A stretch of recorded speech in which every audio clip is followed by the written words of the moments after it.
This is Noise. Listener, can you hear me? Kept you waiting, huh? Looks like there's more content at pixelbenders.com.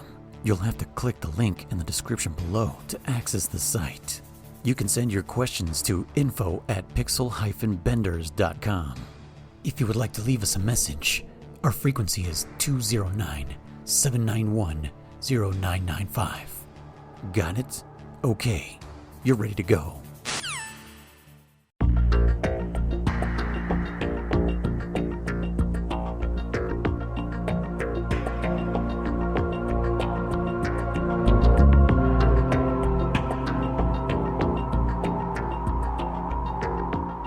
Guess what I'm watching right now, by the way? Our podcast?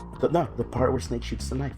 Just on loop? Over and over. Yeah, I'm not even joking. I've been watching like 7 fucking times, dude. You mean when he doesn't shoot the knife? You don't. Hey, remember, you don't see him reload because he has to reload after every shot. He doesn't reload. Right. I know, and that's what I was gonna bring up. That one bullet shorter and you're not, but he still shot the knife. I feel like German's gonna die on that hill, just like I die on the hill that Die Hard is not a Christmas movie. I'm gonna fight you on that.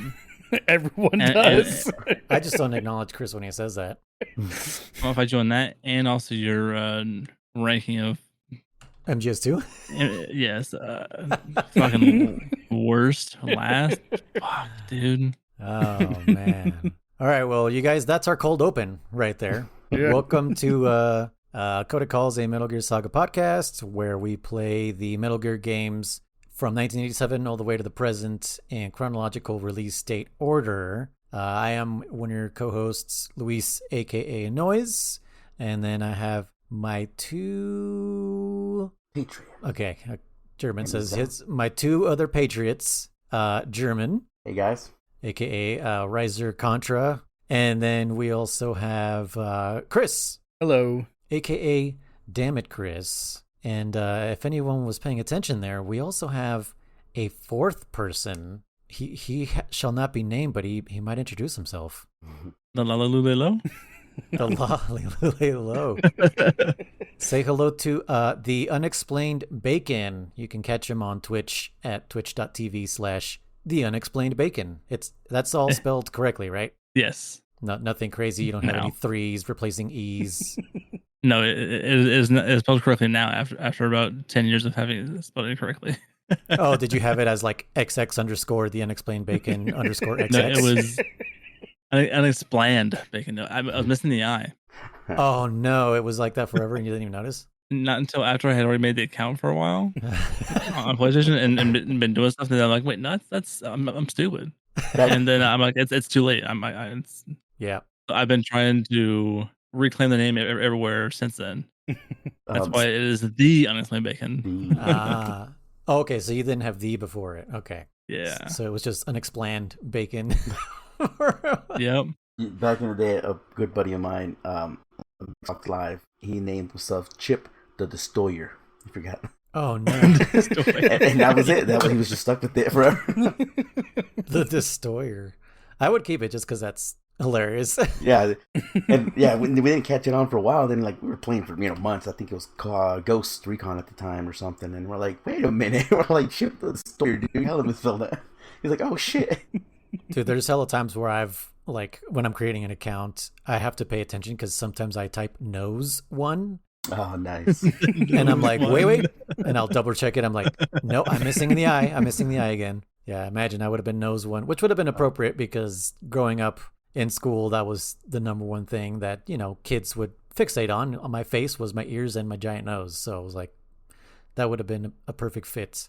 We even had two of my friends in high school. We all had big noses, and we used to call each other the Tri-Nose, in reference to Legend of Zelda. And we would like salute each other by putting I don't know how I can explain this, but like open hand, making like a nose shape around our nose. Does that make sense? Okay, yeah. Open hand? Yeah, like so our hands are like open hand. Mm-hmm. Palm like in? Palm, like if you're about to give a high five, right? Your hands, your fingers not separated. Okay. And then we would put our thumb underneath our nose, and then the other part of our hand on our forehead, and that. So we would make a nose shape. Oh, a big nose, like a big triangle with that. Yes, we're making a big triangle with our hands. That was an easier way to explain it. Thanks, German. I just explained a nose. You were making a and It's triangles. It's like a little triangle, like three angles. Three angles. We made a Shooting from your triangle. face. But yeah, we'd salute each other and be like, the trinos. Yeah. Like, I thought you were gonna say but you would greet each other by touching noses. I was scared. We would walk up to each other and go like, boop. Eskimo kisses. Just a tip. We'd boop each other's noses. Boop. Oh no. Anyways, how's your week been going, German? What have you been doing? Same thing I did every day. Play some Trying to Zelda. take over the world? trying to play some Zelda and find every goddamn seed, every goddamn Hudson freaking sign dude. Hudson? Oh, the guy you have to help to hold up the sign? Yep, everything. Doing every little thing. You were telling me yesterday that you were starting to get a little burnt out. A little burnt out, yeah. I might take a break and start playing something else for a minute, and I'll come back to it. Elden Ring. That's another big game. I don't know if I can do that. I'll talk about that after, but yeah, cool. Okay, well, that was pretty boring, German. Thanks, Chris. What have you been doing? The usual, working on more D&D stuff, continuing working on my campaign. I did work on some of the stuff I had planned for you guys. Yeah. Oh man, I forgot. Yeah, I had the basics of it planned, the general outline and everything like that. So it's I could have it ready in a few days if I need to. So yeah, just let me know when you guys are available, and we can make that happen. What if we told you now we want to do Metal Gear D&D? I'm not that far into it that I could just rework it. It wouldn't be a problem. I'm just kidding. But that would be a dope one. That would be next time for sure. Yeah. Great. Yeah, we'll do this Monster Hunter one, and as then the DM is the Patriots. yeah, he'd be the Lolly Ocelot or Lule Low. something, yeah. I would be Ocelot. I love Ocelot. Well, in certain games. You know what? If we do a Metal Gear D&D, it would have to be once we're done with all of them because there's too many characters. Yeah. And there's too much stuff that Chris doesn't know. Yeah, exactly. I mean, I guess it could be centered around like one game, one Oh specific yeah, we game. could do that too. Then we could have different campaigns. That'd be cool. Bacon, what have you been up to this week? So I've been doing a lot in the way of Destiny 2 because the Final Shape DLC is coming out in about a month. So I've been doing a bunch of stuff to get caught back up in that as well. Then I've also just started playing Borderlands 3 again. Oh, okay. So you're also a battered wife of Destiny, huh? Yes. You like getting knocked around and DLC being promised that they will change and everything. DLC for what? Destiny? Oh, dude, there's so much DLC. Are you kidding me? Huh. Oh, there's so much DLC. There's a ton of DLC. There's so much DLC that they vaulted the beginner shit and completely locked out new players. Really? Yeah. it's fucked Pretty up. much. I literally was gonna come back to it last year, and I was telling Eric, I was like, oh, I kind of want to come back, and then I realized that it's maybe the first 2-3 DLCs are vaulted, something like that. So new players are kind of like, what am I walking into? You just kind of jumping into like the middle of the story, and it sucks. So I was like, yeah, never mind. Like literally just uninstalled it right there. I was like, nah, because I was definitely gonna come back to it after they left Activision and went on their own. Oh, I was saying that the new light stuff is kind of cool though, because it does kind of try and bring you in as a new player within the world as it is currently. So that part's cool though. What are they gonna do now that Lance Riddick is rip? He's rest in peace now. I think he had already recorded most of his lines for the Final Shape, and I think they've kind of not done much with him otherwise. Okay, so they might have just kind of like Again, toned it down a bit. Yeah, I've also not been. I always take 9 months or so breaks from Destiny. Okay. So I'm right now. I'm getting caught back up, as in I'm playing 3 entire seasons worth of content in. Oh my about god, Jesus, that's crazy. But yeah, rest in peace, Lance Riddick. I don't know if you guys know who that is, German, Chris. No, I know who he is. Yeah. German, did you watch any of the John Wick movies? I did. The hotel. He's not the manager. He's like the front desk. Concierge? Yeah, concierge, okay. the front desk guy. Okay. That's Lance Riddick. Yeah, he's been in a ton of stuff. Chris, he's been in Lost. That's where I first saw him. But yeah, he's. Also, have you played Horizon Zero Dawn? Oh, Yeah. who is he? Does he play that the one guy at the end? Signs. No, What's he's his name? the one that Silas. That's him. That okay, yeah. Oh, shit. Yeah. Oh. I didn't beat Horizon Zero Dawn, so I have no idea. Lance Riddick. Okay. Yeah, Yeah, I'm looking him up right now. Oh wow, he died. Damn, that sucks. yeah, it was just last year, I think. Mm-hmm. Yeah. but he was actually extremely funny. I don't know if you guys ever watched the Eric Andre show. He A little bit. yeah, and so if you know, the concept of the Eric Andre show is that he has guests, kind of unsuspecting guests, and he will just like troll them. Some of them play along and are like, "This is hilarious," and some of them like walk out because they're just like, "What the fuck is wrong with you?" Like one time, Eric Andre threw up on his table. You know, like he's got like it's all designed like a late night show, like a talk show, and he threw up on it, and then he sucked it back up, and the guest was just like, "Nope," I forget, some chick, and she was just like, I'm out of here," and just fucking left. This other time he had Jack Black on as a guest, and he was shocking Jack Black through the bottom of the seat that he was sitting on. And he was just like, "Whoa, like what is happening?" And he played along. He was just like, "Okay, I see what you're doing here." And Lance Reddick also showed up, and I forget what he did to him, but I guess Lance Reddick, he acted like he was going to leave, and then came back in shackles, like dressed as a slave. Jesus. And was just like, singing like a slave song or some shit, and came back into the stage, and Eric Andre was like, "What the fuck?" Like he fucking got him back, and it was like one of the funniest things. I was like, man, this guy's fucking awesome. But anyways, yeah, cool. Some Destiny. Do you think Destiny 3 is ever gonna come out, or are they just fucking? Oh no, they're gonna do Marathon now, aren't they? Yeah, they're doing Marathon now. Okay. We'll see how that goes, because I guess it's a completely different kind of like art style and environment compared to the original Marathon, as far as my understanding goes. So I don't know. Good luck to you, Bungie, because you definitely burned a lot of players. I did put the blame on Activision for a while, but then when I realized they were still doing the same bullshit after they left, I was like, that's definitely a Bungie thing that's happening, not an Activision thing. Anyways, my week involved a lot of Elden Ring. I've been like yesterday I was like, "German, have you ever played Elden Ring?" No. Or I texted him and I was like, "Elden Ring is what I wish Tears of the Kingdom was." And I won't spoil it, but Elden Ring does something that Tears of the Kingdom tried to do way better and like a year earlier. But yeah, if you ever play Elden Ring, German, when you discover the thing, you'll be like, "What the fuck?" You'll be like, "This is way fucking crazier." Like, I wish I could just tell you, but I want you to experience it. So I don't know. At some point, I'll like share my Steam library with you, so you don't have to like buy it. Yeah, even though I don't know if the PC you have will run it very well. Well, it was running Boulder Gate, but no, there was definitely some frame drops on that. Well, Baldur's Gate also has some optimization issues, but I mean, kind of the same thing with Elden Ring. But if like, I would rather you like experience it like in its greatest. So like, yeah, so I would do like PS5, even though that's still not, you still can't do like 4K, 60 frames, whatever, but it'll look much nicer than the PC I have right now. Probably nicer than, not better than my PC. But we can give him Panther's PC. I know, right? Panther, I'm going to go to your house and steal your PC if you're still listening. Anyways, yeah, a lot of Elden Ring for me. I love that game. Absolutely. And yeah, I just, I don't even want to record right now. I just want to go play Elden Ring, to be honest. You all heard it here, folks. No more Metal Gear podcast. We're stopping at Metal Gear Solid 2. Yeah. No, yeah, we gotta make it to 3. Just start talking about Elden Ring. I'll just tell you guys how cool Elden Ring is, even though you guys have never played it. At least I haven't. Have you played it, Bacon? Elden Ring? I have not.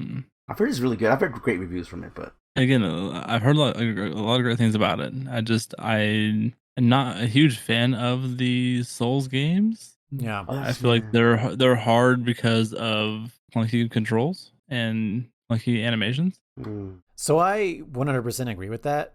It does feel clunky. I don't know how they haven't really fixed that Feature, but it's a feature, yeah. But but if you like compare it to, let's say, Breath of the Wild, if you actually look at those animations too, like it's also pretty clunky. And I remember it took me a while to get used to that too. But they both actually move the same way. Like it's not a strafe movement like most modern day games. It is like directional with the left stick, right? So if you move to the right, your character walks to the right instead of strafing to the right. Mm-hmm. Like the Soulsborne, they all do the same thing, and I do agree with that, the animations and the clunky controls, and like I'm afraid to jump onto ledges because I'm like, am I gonna overcalculate this and jump to my death? And if you're playing online, you can see like the bloodstains of where people have died. And if you go to the edges, that's how most people die. They just over jump a ledge and fall to their doom. And I'm like, this idiot. And meanwhile, I'm over here like, okay, I'm gonna barely tap the jump and hopefully I don't fall. But yeah, I 100% agree. I think that's something that needs to be fixed. Like, I'm actually even interested in the lore. Like, I don't know what's going on in this game, but I'm actually pretty interested in. And I think, I don't know, the open worldness of it definitely makes it, in my opinion, better than all the other Souls games. I won't say Bloodborne, because Bloodborne is pretty amazing. I never beat that one, but it's really good and really well paced. And the animations in that one actually, I think, are the best. I think they're better than anything they've done. I would say that's for sure the best version of them that I've played. Yeah.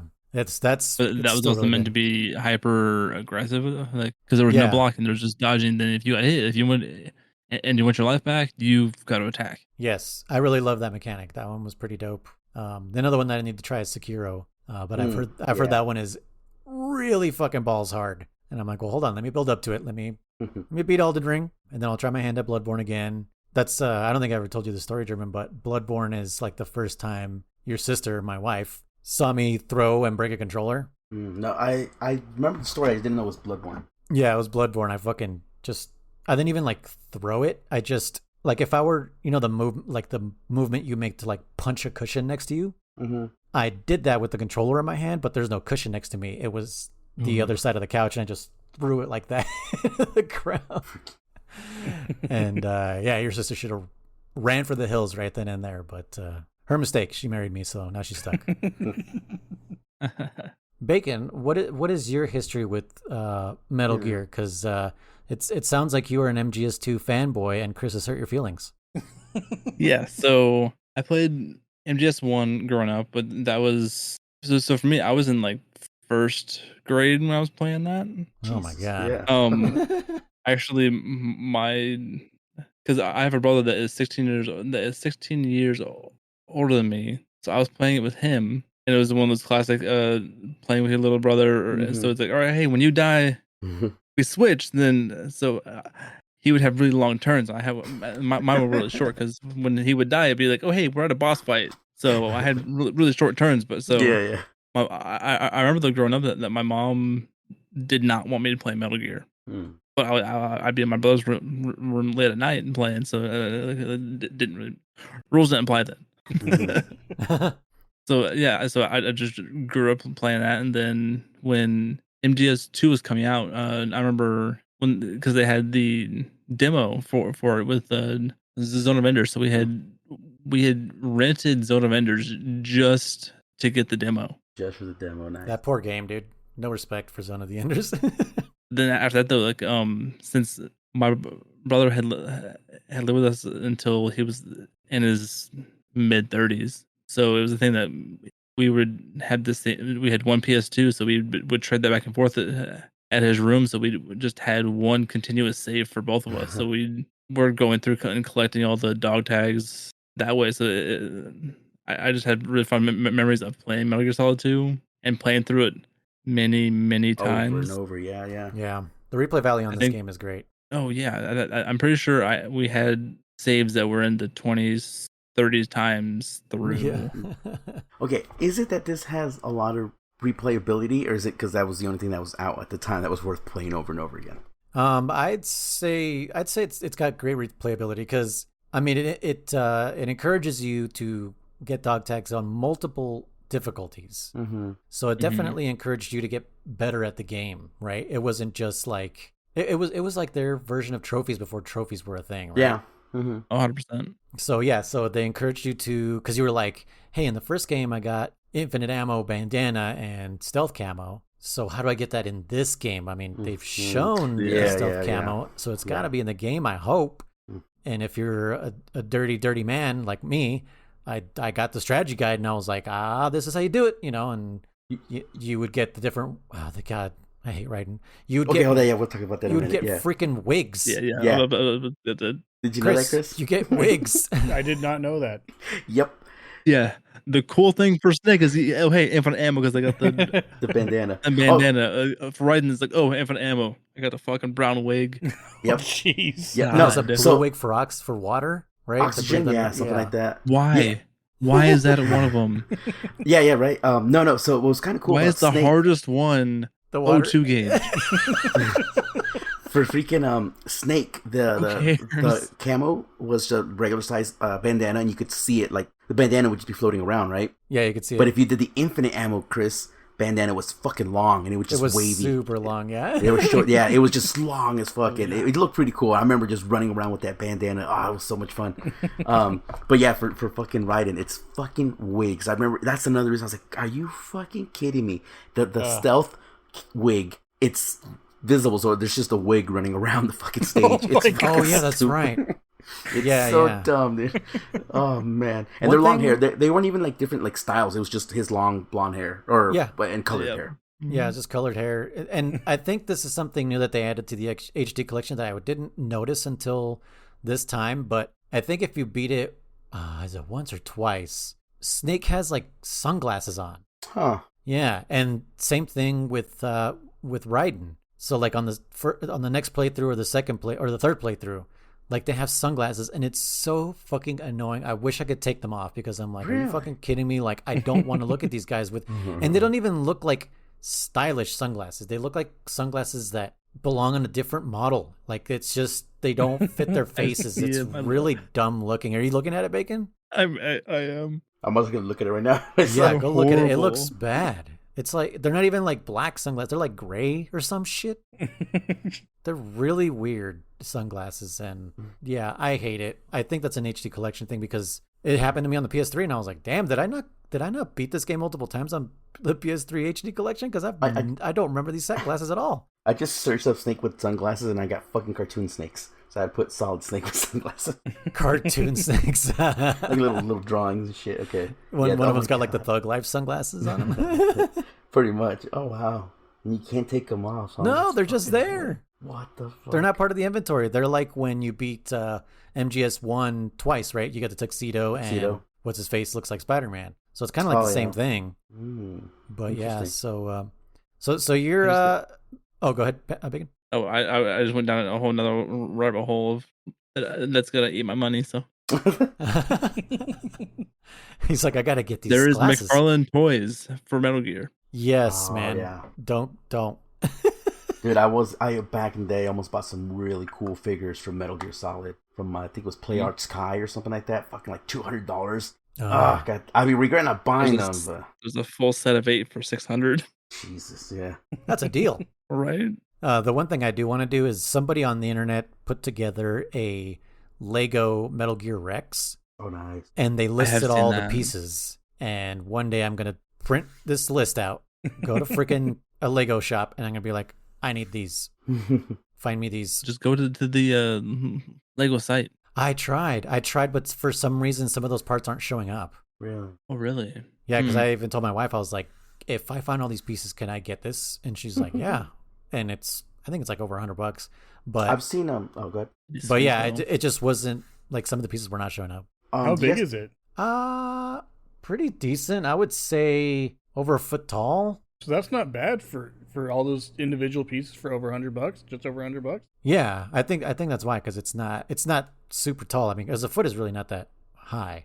But Yeah, but I mean, there's other Lego sets that are about that size, and they go for a couple $100. Yeah. So- yeah. Well, I mean, like the Millennium Falcon's like fucking $300. It was licensed. Yeah. Of course. They got the box And art it's and all that licensed, shit. yeah. Yeah. Do you And that guys know thing's what paper crafts are? Sounds familiar. So, I was big into it back in the day. Like, people would make these little templates, and you print them out, and then you fold the paper, kind of like origami, but not really. And then you glue the tabs together, and you would get like one of the ones I would love to print out was Kirby. You could do Link, stuff like that. Mario, and there would be 3D paper little models. There was a Metal Gear Ray and a Metal Gear Rex freaking paper craft. It was like 50 pages long, and I so wanted to build it. I could still probably find it online, but I'm like, fuck that, dude. And you gotta print it on good quality paper anyways. You gotta have a good printer, just if you want it to look good, That's They what I was also gonna say. I have- was like, shit, do you have to print it out yourself and then and then cut them out. cardstock and shit? cut them out one by one and start gluing them one by. I mean, it came with full instructions. There was also a Rathalos paper craft, and I was like, dude, that looks so fucking sick. It's nice. Check them out if you ever get a chance. It's pronounced Rathalos. I'm not Chris. You can't shush me. I was shushing Chris, actually, not you. He didn't even say anything. I just did it preemptively. It was a preemptive shushing. Yeah. You gotta shush him every now and then, otherwise he'll start talking. Yeah, he'll start thinking big of himself. You gotta put him down before he even. Anyways, well, cool then. Now we know a little bit about Bacon and how he never really got a turn on Metal Gear. That's fucked up, man. I at least would be like Metal Gear 1. Yeah. Oh yeah, Metal Gear 1. Like I would at 2 least. though, I played a butt ton. Yeah, fuck yeah. I would definitely at least be like, let's switch bosses. Mm. I mean, yeah, I'll still be like that with my son. Like I'll be like, okay, let's trade off bosses or whatever. But I sure as shit will never let him win if we are competing against each other. He will learn like I did. Like that's how my homie Ridley and my homie Target taught me how to play Smash Brothers. You know, they taught me with Melee. I was the monkey in the middle. Oh jeez. And if I could not get out, you know, that was my lesson for that day. Yeah. I had, you know, literally they would just be fucking punching me like from each side, and I'm like, I gotta get out of this. And yeah, I mean that's how I got good at Smash, is they just beat me into the ground. Same thing with my homie Luke back in the day. I just 1v1 him on Halo 2, and man, his trash talk was just like, oh, what happened? Oh, it looks like I got you again. Like just like the most condescending comments. And I was like, you know, you're lucky your trash talking doesn't get to me, but I mean, I'm getting better. Like you're definitely making me a better gamer. I did the same thing to people on COD 4 back in the day, because I used, if I hadn't joined the military when I did, I was probably gonna be a COD pro. Yeah, but I definitely encourage that for everybody else out there who is even thinking about letting a younger sibling or their kid or anybody who's less of a gamer than you, do not encourage them to be able to beat, like, don't give in. Fucking beat them until they're better in video games, not in real life. Yeah. Anyways, let's get to talking about Metal Gear Solid 2 Sons of Liberty as a whole. Mm-hmm. And just a little bit before we dive into that, did any of you play Snake Tales? Because I didn't. I did. I was busy because I remember I was on a secret mission. Oh, so, yes, and you're gonna go back, I guess, to finish 2. liberating Chicago. You've planted the seeds of propaganda and democracy over there, so now you're going back to finish Metal Gear. Gear freaking Delta. I don't know. I guess. Charlie. So I didn't have. I think this would be Charlie. You know. But I have done some Snake Tales, and actually since Snake Eater's not Snake Eater, what's the other one? Twin Snakes. It should be pretty straightforward. I'm probably gonna do some Snake Tales because there's some, like I said, there's some good ones in there. I've done 2, so they were fun. Okay, Chris, did you do any? I completely forgot, honestly. I was playing Elden Ring, so that's why I didn't do any Snake Tales. But I do know something about one of the missions in Snake Tales is Campbell's brother is mentioned in one of the Snake Tales. Huh. I think his name is Mike or Mark Campbell, something like that. And the reason he's kind of significant is because that is Meryl's, like the father that raised Meryl, right? Because Colonel Campbell is the biological father, but she had a father that raised her, and that's why she's all pissed because she found out that her mom had an affair with Colonel Campbell, her dad's brother, who apparently is named Mark, I think. Okay. I might be completely wrong. Okay, no, I didn't do that one. And then, Jermaine, you mentioned that there was a Jennifer also, the chick from the Ames room. Mm-hmm. So those are the only things I know about Snake Tales. Yeah, I guess. There's one with Dead Cell with that where you fight Vamp. That one's pretty fun. Just Vamp?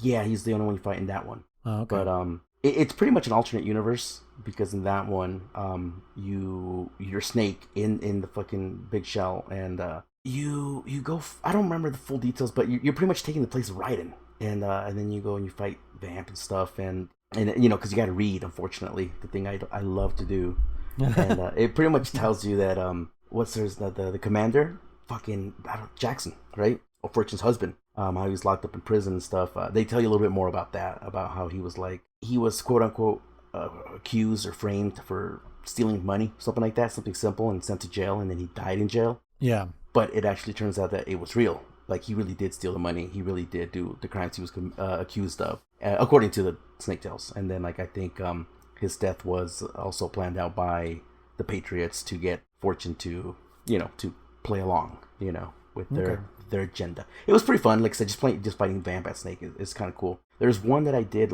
this is my first playthrough back in the days, back in 2000, whatever, that takes place in an alternate universe. I don't remember the full details, but it's Otacon and Snake, and there's reports of a giant genome soldier or something like that. Return of Genola? Is it? Yeah, that's that one. And then, like, I remember beating it because it was pretty cool because, like, you beat it and you're like, oh, because I think Otacon's talking about, like, the... You mean Ocelot? No, Otacon. You got it right the first time. He's talking about, like, parallel universes and whatever, and you fight the giant genome soldier, I think, and whatever, and at the end of it, you're reading the newspaper or something like that, and Otacon's like, oh, there's a freaking entry about a giant genome soldier, approaching Manhattan or something like that. I just remember it being like a kind of like a Twilight Zone kind of ending, and I was like, oh, shit, you're still in the fucking alternate universe. Hell yeah, that's kind of cool, Okay, cool. Like pretty much it's Snake and Otacon came from a universe that doesn't have giant genome soldiers, and they're stuck in a universe that, like, apparently just kind of has normal giant soldiers. Yeah, it's just normal fucking giant soldiers, yeah. This shit happens every week, dog. Yeah, I remember that being kind of cool. I was like, dude, that's fucking dope. That's pretty funny.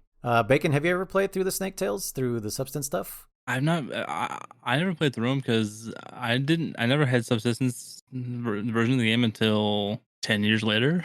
Okay, yeah. HD. Yeah, with the HD collection. So I just never drawn to them. Mm-hmm. Yeah, because I knew that was like not really canon at all, and I'm like, yeah, it's not canon. I wasn't really interested. Oh, well, but you have that unique collection that I had no idea existed. That thing was sick. Oh yeah. What is that one called? It's like the Essential Collection or something? Oh yeah, it's actual PS2 and PS2 and 3. No, it's PS2 for MGS2 and 3. But it doesn't have the Substance and Subsistence, right? It's just the base games. I think they are the Subsistence. Oh, okay. But again, crazy. Like I bought that way later, and it was a thing of like I partially got it because I'm like just to add it to the collection because I'm like I already have these games, but this collection's cool. Yeah. No. Yeah, like I want it now because I had no idea that existed. Yeah, I'm definitely. I'll take a look, see if we can buy it. That was pretty cool. I love the artwork. Again, the artwork is so cool. Yeah. Jeremy needs to buy Metal Gear again. Again? For the Switch? Yeah. But Chris, did you know that collection existed? Yeah, because Malezra was actually playing.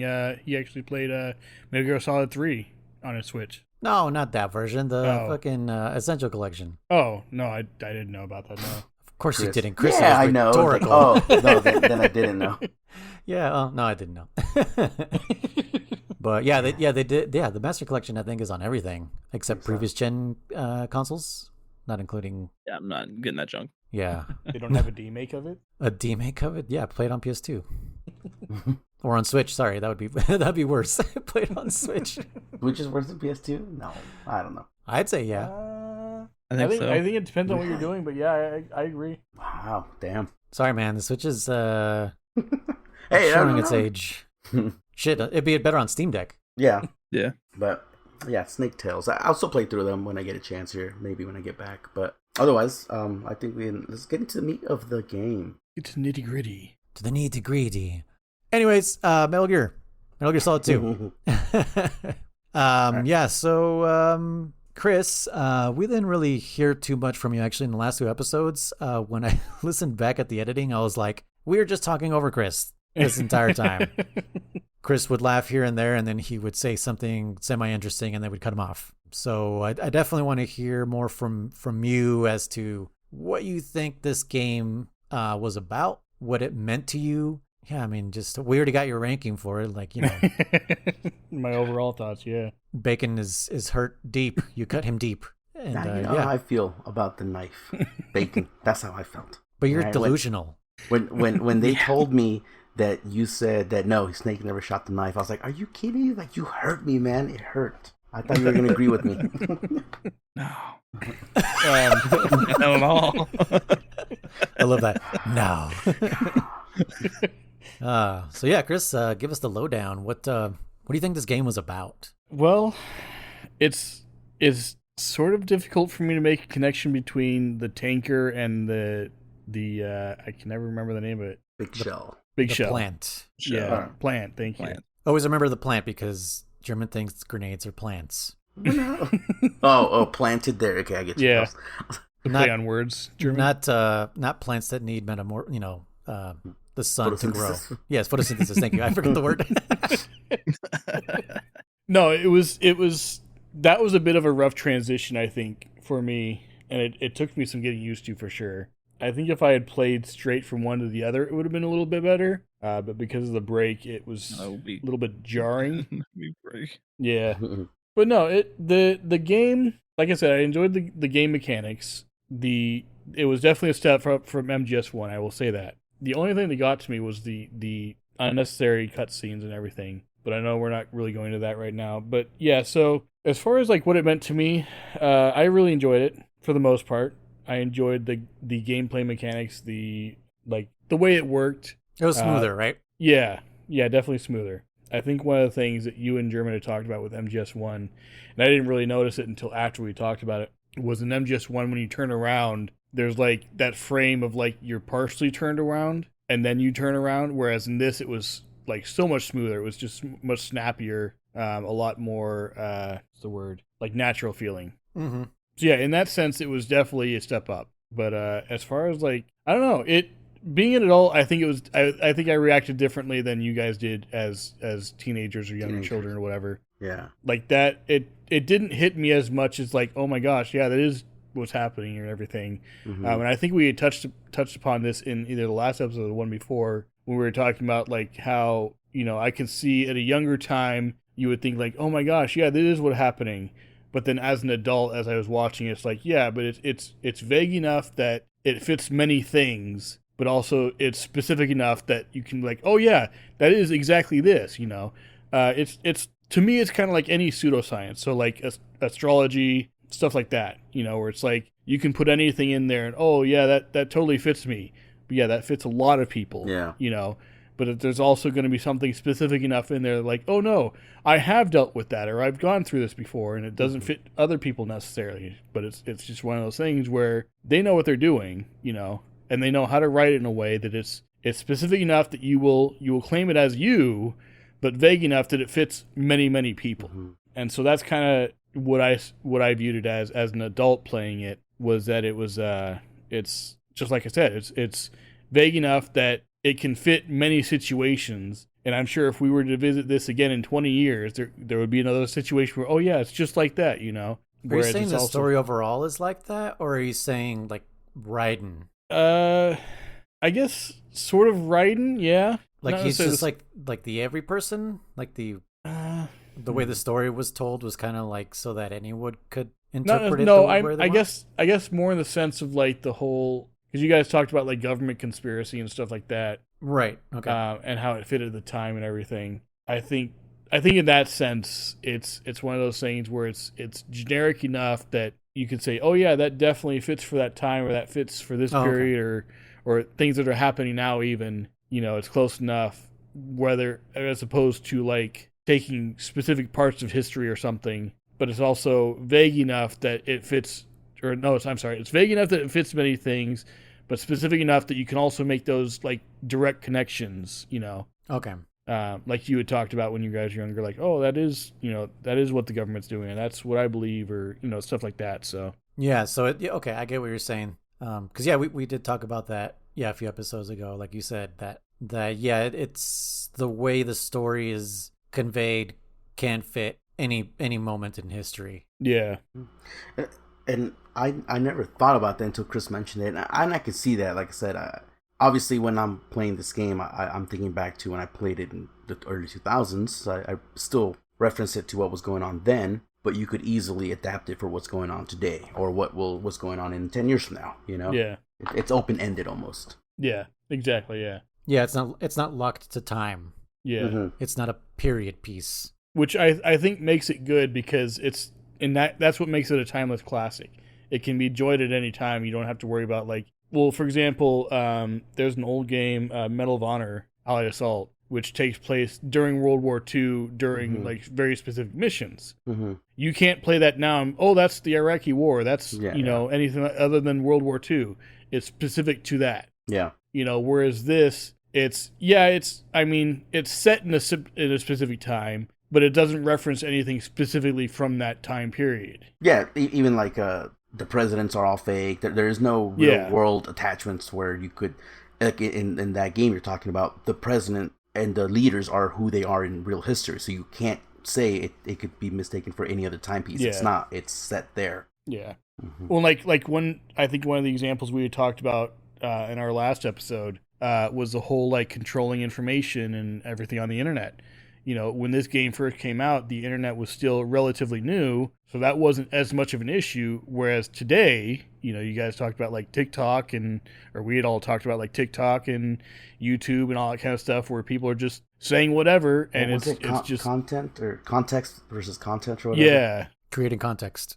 Yeah, that kind of stuff, where that fits more today than it did back then. So that's one of those things. I think that's why it flew over everybody's head. Even probably grown-ass adults were probably like, what are they fucking talking about? Yeah. I don't think it was just because we were younger and kids and didn't understand what the hell was going on. I think this was looking so far ahead, we kind of see the path of where the internet's going. And what was big back then? What were we watching? Just GIFs or some shit? What the fuck was the big thing back then? Dude, you were lucky if a GIF fucking loaded. Are you kidding me? Yeah. GIF was gonna take forever to load back then.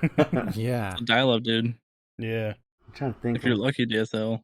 Yeah, 2001. I hadn't even gone to college yet, so when I was in college, we'd barely gotten DSL, and T1 was not even a thing available to consumers. Yeah. And T1, I think, was a megabit per second. Yeah, dude, I remember that shit was megabit. Yeah, now we're at 1 gigabit. Yeah. And people are like, my shit's still not fast enough. I know, no shit. I don't even start on that. Sorry, if we haven't said it before, German and I are cable guys, and we deal with a lot of fucking customers you people are obnoxious, just so you know. You're all obnoxious. But we get it. I mean, I did a speed test. I only got fucking $4.99. Yeah. I used the Netflix speed test. Like, that's a different server, god damn it. Like anyways, speedtest.net by Ookla. Everybody in the world. Don't use anything else but that, because that speed test directly pings your local ISP, not node. What is it? Server? Yeah, I guess your local server. ISP, yeah. Yeah, so speedtest.net. You even get to choose which server you want. Don't use the Netflix one. Don't use fucking anything else. Speedtest by Ookla. Pro tip from the cable guy. Not sponsored. I know, man. I would jump at the opportunity of Ookla fucking wanting to sponsor us. I'd be like, yes, I will talk about your speed test all day. No, yeah, I totally do understand. People can't even work without the fucking internet nowadays. So you guys, not just you guys, but us people, we're all very obnoxious about the speed of our internet. So the quality of it, yeah, I get it. Yeah, I mean, we give German shit about his internet. He's a fucking cable guy, and he hasn't gotten his shit fixed on the upstream. I can't fix it. It's in the system, bro. What do you want me to do? Fucking promote yourself and become a maintenance tech and fix that shit. Damn it! I can't do anything about that. You aren't trying hard enough. Just go to house and be like, I'm checking for noise. Yeah. Just do it on my days off. Not me. There's a thing we call noise. Yeah. I'm not looking for noise. There's a thing we call noise, signal noise, and it fucks up. It can fuck up entire neighborhoods. So yeah, if you're having some weird connections. Hey, guess what scene I'm just on right now? Because I'm watching the gameplay in the background. The knife. No, I passed that part already. You stopped watching it on loop? Why? I got to the... Did you say nerd? Oh, God. Did you say nerd? We literally are talking about nodes. Like, did you say nerd? No. Nerd. I can't remember who it was, but I was talking with someone, and they said nerd, and I was like, did you say node? Oh, it was Spy. That's right. He was streaming in his Discord. He was playing the Long Dark. And he said something. He called someone a nerd, and I was like, "Did you say node?" And he started laughing. Chris is one of us. Yep, he's got him. He's starting to learn. I mean, Chris, you're lucky that you're playing these games with other people who have played them as well, because I feel like playing Metal Gear Solid is a lonely experience. Mm-hmm. Yeah. You know, it's a very niche Mhm. franchise, and you can't joke with anybody in real life unless they also somehow have gotten a hold of one of these games and is also a big nerd. And it's so few. Yeah. Yeah. That's there's so few people that they know of Metal Gear, Mm-hmm. but that's it. Yeah. Some have never played it. I'm like, how Or if they have, they don't. did you not play this game? That was my entire like childhood. Yeah. Yeah. Oh, 100%. Me and Noise, the same thing. Yeah. Yeah, I know. Like, oh, because I was playing Halo. I'm like, fuck, that was the same time. You know, I did play Halo too, though. But yeah, there's plenty of people that are like, oh yeah, I just played Halo like for the first time like 6 months ago. I gotta play. But yeah, I know hundreds of people that are like, oh yeah, Metal Gear. That's the one where you fight like that robot or whatever. I'm like, yeah, but there's more to it. Like, there's a lot more to it. Just say yes. Just Yeah. nod and say yeah. No. Mm-hmm. Yeah, Smile because and wave, boys. yeah. I smile and wave. Because seriously, people like prejudge it. You know, they're like, "Oh, but isn't the story like fucking stupid and Or convoluted?" yeah, or they know, or what they know about Metal Gear is the long cutscenes, and then they're like, isn't Aren't that those cutscenes like an hour long? I'm like, yeah. Doesn't it hold like the world record for like the fucking longest cutscenes? Which, by the way, it did bug me that people were telling Chris that on his fucking stream that are like, "Oh, just wait till Metal Gear Solid 4, man. They're fucking so fucking long." Like, yes, it's 11 hours of cutscenes, but don't bring that shit up when you motherfuckers are playing Kingdom Hearts. All right? There are games out there with Or anyone who's played Xenoblade Chronicle 2. Yes, there you are now. games. There are games with super long fucking cutscenes. Like, let me bring up my favorite game of all time, Final Fantasy VII, and the remake. All right, those cutscenes are fucking long too. Yeah. Just put the controller down and just fucking, Yeah, Yeah, and chill. it's if the story is interesting, then dope. More Yeah. power to you if you like and somehow understand Kingdom Hearts, because that is way crazier and more convoluted than Metal Gear. Oh, yeah. Like. that's the worst. Yeah, like there's people that are still like people wrote college theses on Metal Gear Solid 2. I feel like people's entire like YouTube careers have been created because of Kingdom Hearts story and lore. Because they're like, we're trying to figure this out. And it's still going, by the way. Matt Pat didn't even touch that shit. He was like, nah. Rip Matt Pat. Rip. My brother-in-law, he would watch me play Kingdom Hearts back in the day, 1 and 2, I think, when those were the main games out, I think, back in the day. Long story short, and recently one day he was like, "Hey," he goes, "Whatever happened to Kingdom Hearts?" I'm like, "Did it finish it?" I'm like, "Yes and no." And he goes, "I'm like, Xehanort's saga's over, but there's more shit later on." And he goes, "So what happens?" I was like, "Dude, no, there's." Don't ask that. I literally was like, "Yeah, there's." Here's Yes. a 6-hour long video that would tell you a portion of it. Yeah, just a portion, exactly. I was like, "Dude, just it ends, man. It ends, and it's a happy ending. Just take that, Just take it as it is, man." Because I couldn't even, because then I showed him the trailer for it, so I was like, "Oh, just watch the trailer real quick, because I want to see what it looks like." And he was like, "Who's that? Who's that?" He's like, like Shion and fucking. I'm like, Yeah. don't even just take it, dude. It was a good game or whatever enough. And anyways, From, it's Xenoblade? No, Shion from Kingdom Hearts. Yep, I don't know. Yeah. Hey, it's a great game. It's a great Disney game. Mm-hmm. Has Final Fantasy character in it. I'm like, okay, so it should be a simple story then. Oh no. I can't get into them, dude. Like, I've tried I multiple times to play the first one. Talk about clunky controls. Yeah, they're pretty cool. Oh, yeah. 2 gets better. 2 gets way better. I did play through the whole first part on 2, the Roxas part, Mm-hmm. because I kind of did enjoy walking around that area and stuff. And yeah, come to find out, you're God damn it, what are you? You're Sora's nobody. Nobody. But that's also taking what's his name? Ventus's heart as well, dude. I'm telling you. okay.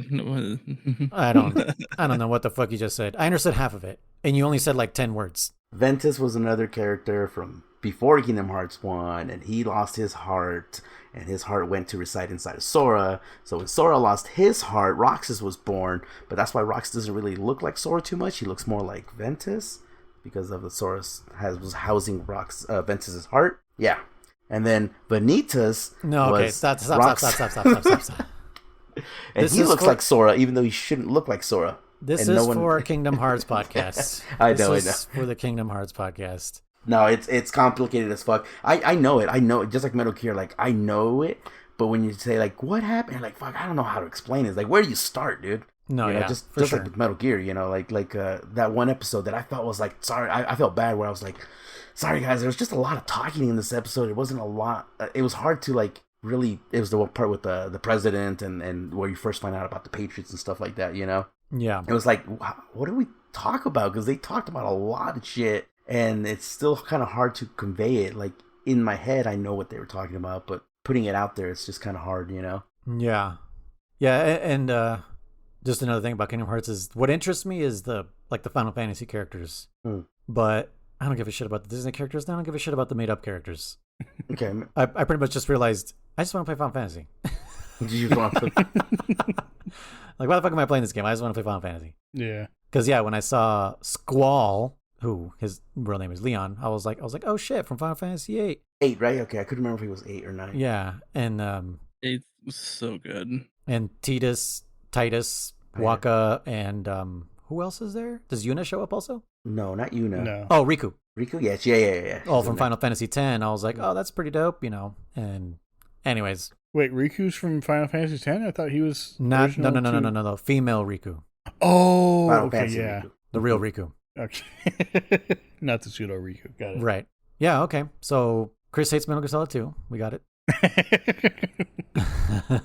I don't hate it. I hate the cutscenes enough that it lowers it significantly. Yeah.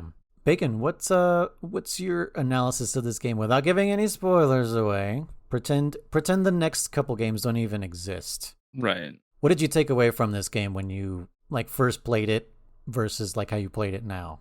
So now I have a much more understanding of the history side of a lot of things and where the basis of a lot of things can come from. Of course, it's also these games that also was also what sparked my interest in history and other things that had happened, especially as we get into the next games. But it's just thing that seeing how much history informs what's going on now, and that's a lot of what this game did was takes a lot of history, then pushing it forward. And yes, a lot of what they talk about in this game is very generic, but still the way that things have gone since with AI and everything else is kind of crazy with how on point it was even back then. Because even now people are like, holy crap, AI and all this stuff. I'm like, the idea of AI doing things and controlling things where it's going to get eventually was implanted in my head back in Metal Gear Solid 2 back in 2001. That's what I was gonna ask you. So did you like with like me and Noise? Were you also kind of like tinfoil hat because you're like, what the fuck is going on? Because how old were you when this came out? You said maybe about 10 or so. Yeah, I was in middle school, right? But yeah, so yeah, I was like 10, so like 5th grade or so. Jesus. And playing it and then continue playing at least once a year for a long time, sitting there and listening through every single cutscene almost every time as well. Yeah, as much as I hated like Chris, you know, I was just like, dude, some of these cutscenes, they're pointless. But the important ones, the ones that show up in the latter half of the game, yeah, they're like from the president on. Yeah, from the president on, you're just kind of like, whoa, like this was some heavy shit that you dropped on. Like Kojima had to have known kids are gonna play this game.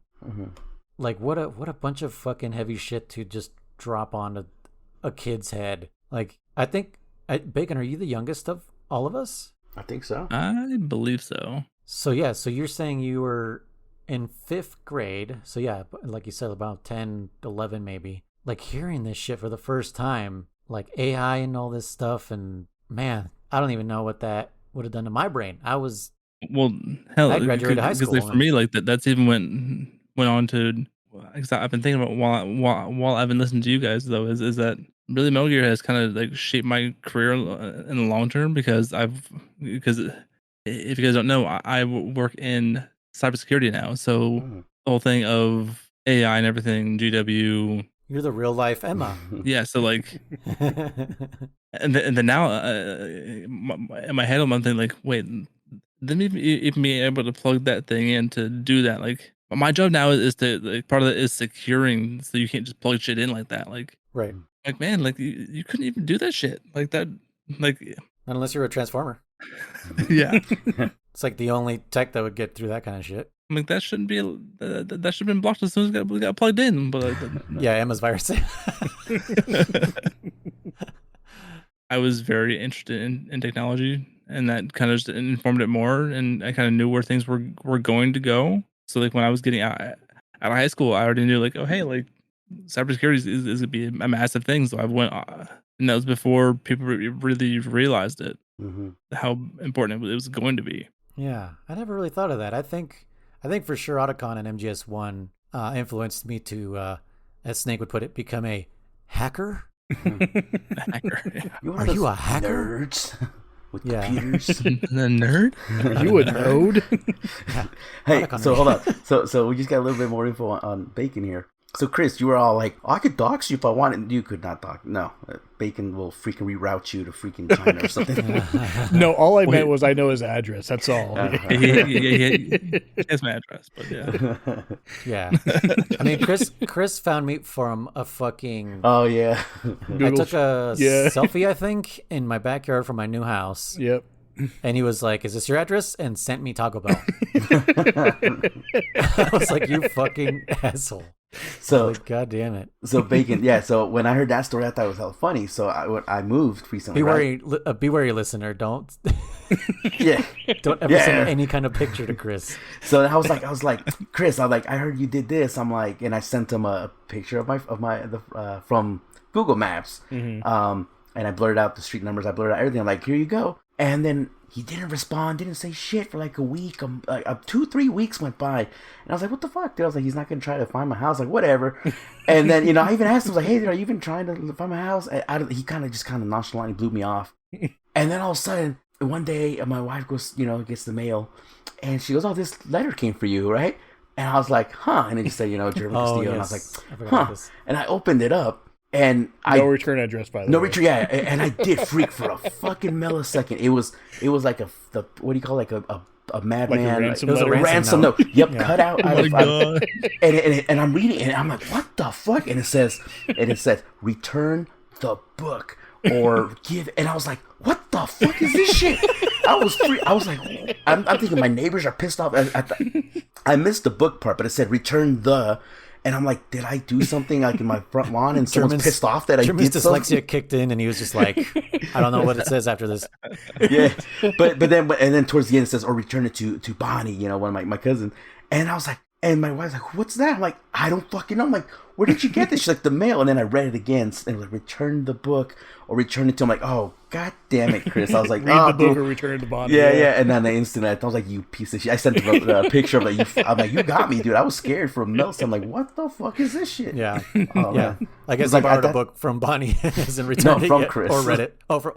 Chris sent me a book. Oh, okay. But then and why that return was, it to Bonnie? 10 years ago? Well, because it was a long time ago. Yeah, it was Okay. probably 7-8 years ago at least. Yeah. Jeez. Yeah, that's why you don't lend out books, man. You say goodbye to those things. Like anyone, if you've ever lent out a book, you haven't seen that shit in years. So what originally happened was I had one of my best friends, his brother wrote the series, and it's like a Ready Player One, but better in my opinion. And so it's about this guy that gets trapped in like a VR game world type thing, and he's kind of going through and going on this adventure, and it's the first of 3 books. Yeah. Okay. But again, a little bit better in my opinion. No tentacles. Yeah. And so I read it, I was like, oh, this book is awesome. And I was telling Bonnie about it. He's like, oh, yeah, that sounds pretty cool. Send it to me. I'll read it too. So I let her borrow it, and she read it. At the time, we lived relatively close to each other, so it was much easier. And she read through the whole thing. And she's like, oh, yeah, I loved it too, and blah, blah, blah. And so we were talking about it. And I think it got brought up while we were playing Monster Hunter. It must have been German. And then we started talking, like, I don't know what you guys are talking about. I don't know what you're talking about. And you have to read it too, so we can all talk about it together. And so I passed it on to him. And for years, he never touched the book or anything. No. And it's sat in my car. I think it's still in my car. Probably, yeah. And so, yeah, I sent him the ransom note to read the book or return it to Bonnie. Because it's been so long now that both of us have forgotten what happened. And the rest of the series is done now. and so we both want to reread it and go from there. But yeah, it was just. Can I borrow it? Yeah. German. Okay, I'll give it to you. Sure. and I'll give it to you. And in my defense, wait, have you read it, German? No, I've not. Dude, I don't even think I've read the cover, dude. He's looked at it. He's like, I know they're letters. No, in my defense, when you guys gave, I literally told you guys, I'm not, because not that I'm not interested in it. Mm-hmm. I do have dyslexia. That is 100% true. So it is hard. Is there an audio book version? He actually asked that. I believe there is. Yeah, I'm pretty sure. Yeah, I'll probably listen to it. Because I was saying when I'm driving a lot, I'll listen to podcasts and stuff. So I'm like, hey, if there's an audio book of it, I'll fucking listen to it. Okay. Not that I'm not interested in it. It's just reading's hard for me. It's very hard. It does help me to actually listen to the audiobook and read at the same time. If like I'm having a hard time, because I zone out, and I also have word dyslexia, if that makes sense. Like I'll switch words, not letters. And so the sentence won't make sense to me, and I'm like, what did I just read? And I have to reread it again. Yeah. I think that's just a different type of dyslexia. Yeah. Well, yeah, that's what I'm saying. Like, I don't know if there's a thing called word. It's like it's like specific to just whole words. No, that's what you know what I call it. I call it fucking like Google autofill or predictive texting, because you'll see like SP, and then your brain will say like, oh, it says spoof, and it doesn't say spoof. It says something completely fucking else. Yes, I will read a completely different word, and I'm like, yes, I do that a lot. What the hell? Yeah, it's Google autofill. That's what I have autocorrect. That's what I call it. 100%. So German, something my wife does, because she also has dyslexia, and apparently this is a trick. I've never tried it myself. I don't have dyslexia, so I don't think it would work for me. If you have like a blue overlay and you put that over the page, apparently it helps. I've heard about stuff like that. I don't know how or why or anything, but apparently it does. It's what she does. So. And if you hold one to your left eye and then a red one to your right eye, the letters will pop out. The book comes alive. 3D. Like, whoa. Remember when 3D TV came out? I just saw one that it's a extension that will boldface like the first like half of each word. Huh. Wait, an extension that'll do what? That will boldface like the first like half of every word, and it helps people break it up, keep on track, and break it up so they can keep with reading it. Oh shit! Fucking link me that. I'm interested in that. That's kind of cool. Anything to help me read, because like I used to consume books when I was like in especially middle school. High school kind of started, smoking weed and can't really pay attention anymore. No. but yeah, like I miss being able to just like, I would just consume books and it's, I mean, yeah, our attention spans definitely have gotten shorter and we're suffering for it. And I'm feeling that. And I would like to, I'd like to read more books for sure. That's why I'm reading a lot of manga right now, actually. And even that can't hold my attention for. It's like less words, really? Like comic books and like manga. Like I know I'm supposed to be like looking at the art too, but somehow like I zoom through the text and then I'm see what's happening. Yeah, I'm like, what is happening? That's exactly what I do too. I'm reading it more than I'm looking at it. No, I've read manga and I can follow along fine with manga and I love it. But I can't do American comics. I can't do like DC or Marvel or any of those. Like I don't know. It's just a different flow to them, and they don't flow well. But manga I can do big time. I've definitely read some mangas. My issue is with comics, like DC, Marvel, and that. And it's like, where do you start? And then yes, yeah. Just you know what I've learned? Just read. Captain America 1 doesn't. Just pick one. It's seriously, I've done that some because I think on the Marvel one I actually sat down and read was the Planet Hulk. Okay. That was cool, but and they ruined it in the movies. In Ragnarok, yeah. Yeah. But yeah, just start wherever. That's kind of how I was just like, you know what, this one looks interesting. I'm gonna read that one. That's kind of how I've enjoyed like the Marvel DC stuff. Yeah. But anyways, what about you, German? Your experience with this game then versus now? What'd you get out of it? Again, back in the day, I was sucked the fuck in. I was definitely under the impression that there was conspiracies. I was like, yeah, I could see. Were you Mel Gibson? Mel Gibson? What did he? I don't know what he did. What he was in a movie called Conspiracy Theory. Oh no, okay. With Julia Roberts, I think. No, I don't think I've seen that one. But again, it was after World Trade Center, and immediately after that, there was conspiracies, inside job, blah blah blahs, right? And what is this game based about? The tanker. It was an inside job. It was faked, and they sent to get the Big Show created so that they could fucking right, hide Arsenal gear. Yeah. So I was like, shit, is this real? Could this be real? There's a Metal Gear underneath the fucking Twin Towers. the site, yeah. No, but just stuff like that. How insensitive of you. I didn't say that. But I didn't either. I'm editing that part out. What did I say? I didn't even say anything. I said Lali Lubelo. But no, I definitely, like I said, back then I was very, very just paranoid to an extent where I was like, because I remember I originally wanted to kind of go into the army and stuff, and maybe it got everyone hyped up, man. Like everyone was like, "Fuck the terrorists," Well, for me, it was just I kind of just liked the army in general, stuff like that, the military. But after this game, I kind of was like, yeah, I don't fucking know if I want to go into the army now, and then just not really know what the fuck, blindly following orders, and interesting. Okay, and I think it probably led me away from it because I remember wanting to go, and then I was like, nah. I was like, again, for me, at least I was like, and even that has it's a big asterisk, but it's like it's one thing to say like fucking they're invading the United States or something like that, and you got to arm up or okay, but it's another thing to say like, yeah, we're gonna send you over there, and you're the pawn. You don't know nothing. You're just like, again, the whole Snake and Colonel Raiden and Colonel's like, what are you hiding from me? I can't tell you. And you're like, you just, all right, what's my fucking orders? What are my orders? Yeah, so I was like, I don't want to do that. And then playing it now, I can definitely, I still liked it. Again, I still love this game as much as I did back then. It's still not my favorite by any means. My biggest hate is just, again, the whole Raiden switcheroo. It just really sucks.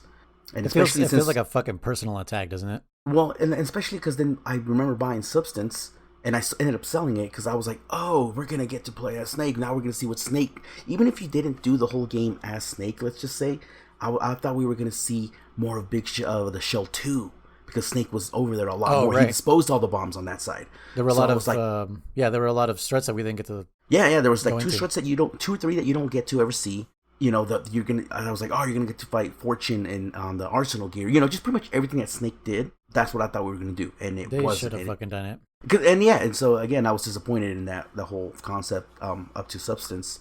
But my takeaway from it now is, like I said, I still agree with Chris now. Like I said, Chris really hit home for me when he said that the way it's built, you could play it 10 years from now, and like right now we're talking about how AI and all that. Back then there was no real AI to speak of. It was more, at least my take, it was more about the Patriots, the secret society controlling the world. Now we're playing this game and it's like, oh, the AI, and in 10-15 years, if we replay it, it might be about God knows what, I don't know, whatever message you'll see. Maybe there'll be real Metal Gears. I don't fucking know, Well, you know what? They are. So Japan made the first bipedal robot. Mm-hmm. Was it last year or 2 years ago? Couple, yeah. Like the real first one. But it's not nuclear equipped. No, but it is the first mech, basically. Yeah. I guess that's the way to put it. Manned, like with a person in it, which I think was pretty crazy. And it's not even like it's. I think this is a kid pretty much. He's like in his 20s. Like it was like his college. It was like his college project. He's like, I'm gonna build a mech, and fucking. I might be completely inaccurate, but that's kind of how I remember it. It was just like, this fucking Japanese college student has built a mech with his dad or something like that. They were both like really into robotics or something. I forget. Don't care. Metal Gear. But yeah. Did you say Metal Gear? Yeah. But okay, cool. So, I'm kind of in the same boat as German, where 9/11 had just happened 2 months prior to the release of this game. So I was also kind of amped up, like, what's going on with this war that we're doing, and Bush is like, we're gonna go get him, and then they got Saddam instead, which was like, what the yeah, what happened to Al Qaeda and Osama bin Laden, and that made things a lot more like, what is really going on? Yeah, and the reality was he just wanted to impress Daddy, because Daddy, because his dad didn't get Saddam, so I'm gonna get Saddam, and Bush, you're a spineless piece of shit, by the way. And yeah, so If you're listening to this. because I know you are. He's dead, isn't he? No, his dad is. Oh, I thought you said Bush Senior. Oh, sorry. No. Bush almost choked on a pretzel, Junior. I thought it was a chicken wing. No, it was a chicken wing, wasn't it? I thought it was a pretzel. Ah, okay. Either way, Chicken pretzel. he almost was assassinated by a snack. I mean, Mama Cass was. She choked on a chicken bone. Mama Cass died from that? I didn't know that. Yeah, she choked on a chicken bone, yeah. Crazy. Wow. Pretzel. Mama, what? Who's that? From the what is the group called, Chris? I can't even remember. The Mamas and the Papas? I think maybe, yeah. Mama Kaz? Yeah, they sang hold on, I'm trying to think of we're so off book right now. But let me This is This is a Metal Gear podcast where we talk about everything except for Metal Gear. Yeah, Mama Cass. Let me think of her most. Oh, this is this is my favorite song from the show Lost. It is called "Make Your Own Kind of Music."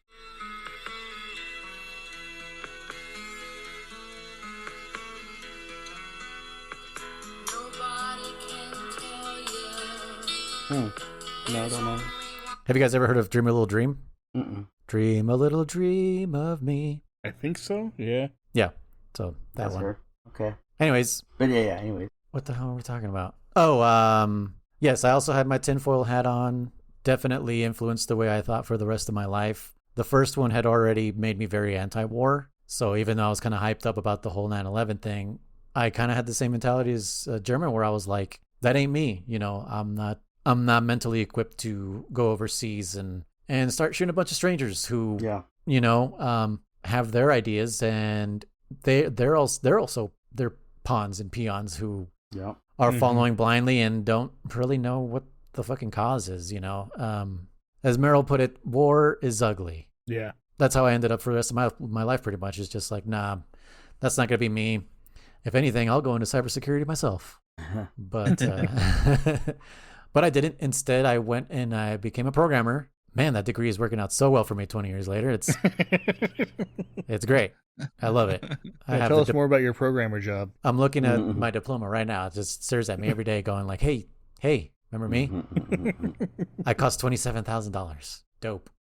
I mean, compared to what it is nowadays, that's not that bad. Well, also, it was a tech school, so, but yeah, you're probably right. Yeah. You're probably right, though. It's probably way more now. But yeah, usually tech schools are a lot cheaper because it's not tech and vocational, yeah. Yeah, and it's all very focused on your major. Like, it's not like there's no fluff to it. Yeah, not a lot of fluff. And if there was, you know, it's like they definitely were like, you are going to apply this English paper to your programming. Like, you're going to write about whatever you are creating. Like, we don't want you to be creative writer and fucking read Shakespeare. No, you need to write us a paper with blah blah blah. Yeah. Okay. Describing what your program's going to be or something. And that right there is why I chose to join the military, because I'm like, hey, I'm gonna join and still do cybersecurity and get the on-the-job training and experience. Yeah, that's a major. Yeah, with that's none of the plus. debt. Yeah. He was playing with cheat codes at that point. He had the Game Shark of life. Shark. Yeah. Sorry, Chris, I beat you to that. You did. For anyone who doesn't understand, Game Shark is a way we used to cheat games before you could cheat games. Yeah, you rock. Basically. Yeah, you rock. God. Damn, I even beat Twice. On that one. Got him. And before Game Shark, there was Game Genie. Yeah. Oh, yeah. Man. Damn it, Shark. Damn it, Shark. But yeah, okay. So let's summarize what this game was actually about. I'm gonna do some quotes of not exact verbatim quotes, but some things that Kojima has said over the years of what this game was about and why it came out the way it did. Because I remember I told Chris, like, you know, what if I told you that this whole Raiden part, where it was like kind of boring and tedious and repetitive and an homage to the first one, like why was all that on purpose and everything. And it's because Kojima didn't want to make this game. Kojima was done with he was actually done with Metal Gear 2. That's where the series was supposed to actually the game. So this is an ongoing thing, but the series is supposed to die at Metal Gear 1, right? He was like, okay, good game. Yeah. And then through the grapevine, he heard that someone or that Konami was making Metal Gear 2 without him, and he was like, oh, whatever. And then he was like, wait, I have an idea. And then he made his own Metal Gear 2 called Solid Snake. And that was the one where the story goes that he was on the train? Yeah, I think Yes, that's the myth, the legend. The legend, yeah. That he was on a train and a Konami employee was like, "Hey, why aren't you making Metal Gear 2? Like we're making Metal Gear 2 and it sucks." I'm pretty sure he didn't say that, but I'm sure that's a... It suckles. It's Soku. That is so racist to speak this way. But then Well, if he said suck, he would say Soku. Soku, yes. Desne. Soku desne. That's where we're supposed to end in Metal Gear 2. He's like, I've told my story, whatever. And then so he kind of wanted to play with like the power of the PlayStation because he's like, oh, like 3D rendering and stuff. And he made, I believe, Snatcher and Police Knots for PlayStation before he even thought about another Metal Gear. And of course, another story started brewing in his head, and he made Metal Gear Solid. And the reason it's called Solid is because now it's 3D, because now it's three-dimensional and it's something solid. That's actually the reason why it's a solid shape as opposed to two-dimensional. Yeah. Yes, Chris just described geometry. Yes, got him. So that's why it's called Solid, and it's also like, double entendre with Solid Snake and all this stuff. And somehow all these words seem to work out really well for Kojima somehow. I don't know how. And that's where it was supposed to end also, even though it had that weird cliffhanger ending. Ocelot had gotten away, and he spoke to the third Snake, who was also the president. So many things that were just kind of left hanging, and he was just like, nah, I'm good. I'm going to go do something else, and helped with Zone of the Enders. He slapped his name on it so it would sell more because he was a producer, may have helped a little bit with development just to kind of get it going because it was kind of struggling in production. Of course, the world was like, when are we getting Metal Gear Solid 2? Like, you kind of left us hanging, like, what's going on? And he was like, no, like that's kind of where it ended. But of course, the fan base nagged him until Kojima was like, okay, let's see what I can come up with. He came up with the idea of showing us the relationship between Solid Snake and Otacon. So that's the reason why for the second the second, I don't even know what to call it, the second 2/3 of the game. The last 2/3 of the game. The last 2/3, the last 2/3 of the game, you're playing as Raiden because you're supposed to be seeing the relationship of Otacon and Snake through a third party. Yeah. Okay. Which I find not effective because you barely get to interact with them until the later half of the game again. And I don't know if maybe that's what that secret handshake was all about. Just, maybe there was like some cut content and we were supposed to see more of their broism. Like when they're pegging each other or something? I don't know, just more, Yeah.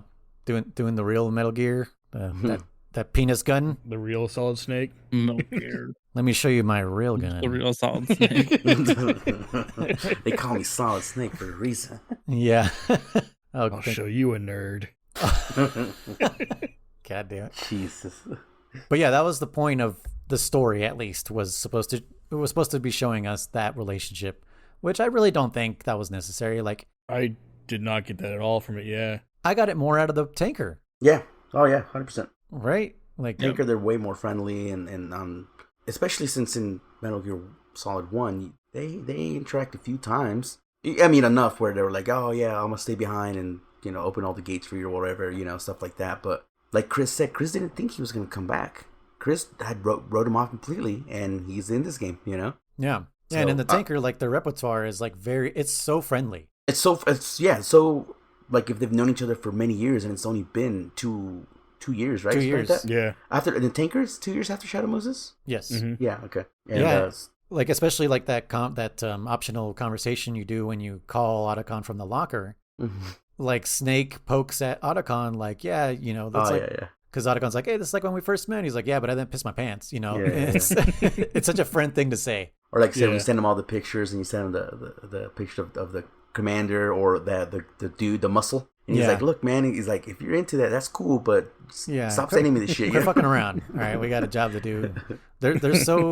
They're friends. Like, you could see it there. So I really don't understand why. One rumor is that there wasn't a lot of female gamers playing Metal Gear. Thank you. You said it better.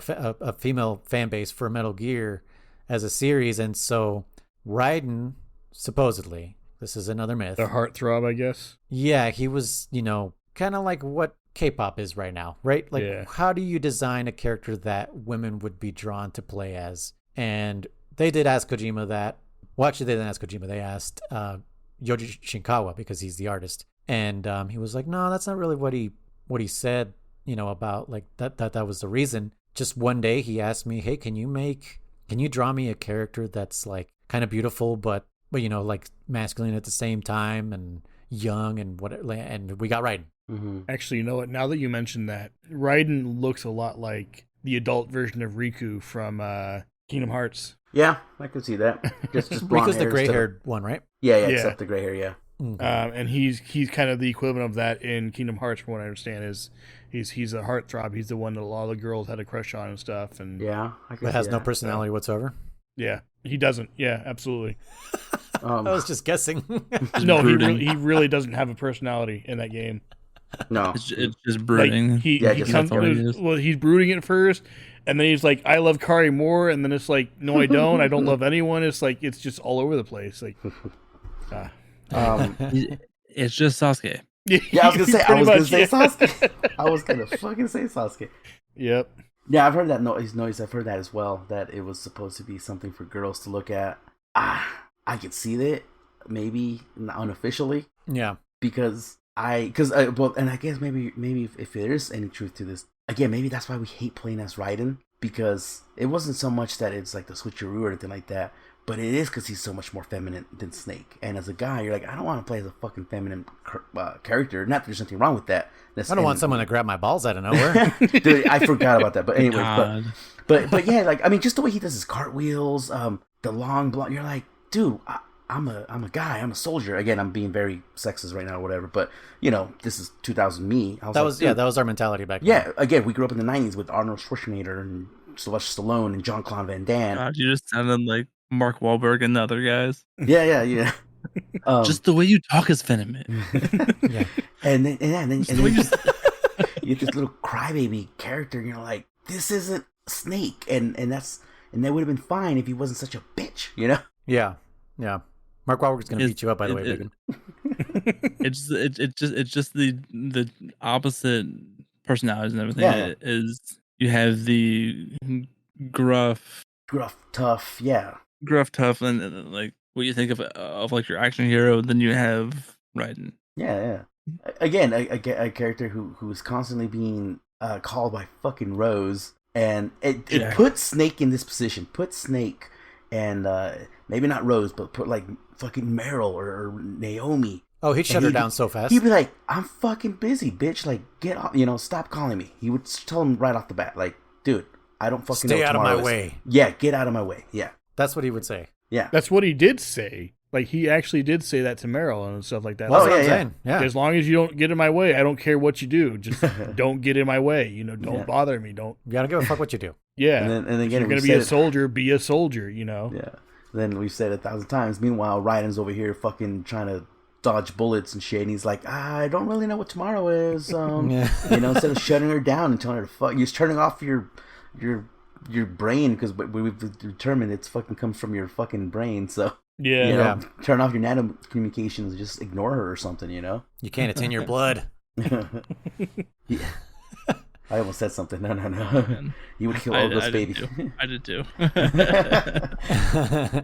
But yeah, like I think it's this is the one where Metal Gear becomes a little more anime. Yeah. We mentioned it. Mm-hmm. And it makes sense for Raiden also to be that kind of character, because anime is very much the same. Like the main dude most of the time sometimes is kind of effeminate and kind of is clueless, and the rest of the world is kind of passing him by, and there's always a chick that is in love with him, and it's like it's the anime formula. Like, pick your anime and it's the same thing. Yep. Final Fantasy VII is the same thing. Cloud is like the whatever like guy, and Tifa is like, I'm right here in front of you, you fucking idiot. And he's like, but I love Aerith. And it's just like, shut the fuck up. Anyways, it's, every anime is kind of like the same thing. Like name your anime and describe the Bleach. I have never seen it, but the same thing, right? Well, I was Gerwin? mostly asking you to like kind of describe it. Like, Well, Bleach has Ichigo as the main character. I wouldn't say he has any love interest though. He does. Orihime. You think so? Because Yeah. I through both times of watching the anime, I never really got that. Well, she loved him though. Well, yeah. Oh, yeah, that's true. Okay. So that's kind of Good That's point. sorry. Rose That's the dynamic Yeah. I'm thinking of, where the main Yeah. character's oblivious Yeah. to everyone Yeah. else around him, and there's always like No, in at that least case, one yes, girl. very much. But yeah, anyway, so that's how this game came to be. It was fan fueled, right? So Kojima, I feel like Kojima didn't really have his heart in this. And I think he started out with like a great intro. He was like, yes, this is what the fans want. And then somewhere in the middle, he was like, fuck the fans. Do you think it was his way to like sabotage it as well? So like, here's a cool beginning and then a mediocre second, if you will, just so people would be like, all right, we're done with Metal Gear. Kind of, because his reason that he has been quoted saying too is that Metal Gear Solid 2 exists as a commentary on sequels, right? So he's not a big fan of sequels. He's just like he feels like if you should be able to put something out there and move on to the next idea, right? Okay. Like he for years wanted to make a horror game, and when he had the opportunity to do that, he jumped on it, and he was like, dude, if I could direct a Silent Hill game, I'll fucking do it. And Konami was like, sure. And then that crazy shit happened, and they gave him the boot, and so right after that, he was like, well, that didn't work out, on to the next idea. He wasn't fucking crying about it. He was just like, I'm on to my next idea. I'm gonna do a batshit crazy futuristic fucking post-nuclear walking simulator where you deliver pizzas, it's like, where the fuck did this idea come from? And it's weird as fuck and unique. I will give it that. I almost bought the baby thing multiple times. Oh, BB, Like German the has edition it. of that. I have. Yeah, I thought about getting it, and then now I'm like, I would have that fully displayed and behind me, just to confuse the hell out of people. German has it in a closet somewhere. It was out, but it's in the closet again. But Bacon, because I moved. Remember? But Bacon, check this out. I have the freaking PS4 special edition unopened, just sitting here, and I never got the heart to open. Yeah. What makes me sad about beautiful. That is that German didn't even know that BB is a controller, so you could play the game with it attached to you. And you know how you're supposed to like rock the controller to ease BB? You can rock the BB to soothe him if you haven't plugged into the PS4. And German had no idea. Hilarious. I was like, dude, please do this. I just want someone that I know to experience this and tell me, yeah, this isn't fun. How weird is This was a bad idea.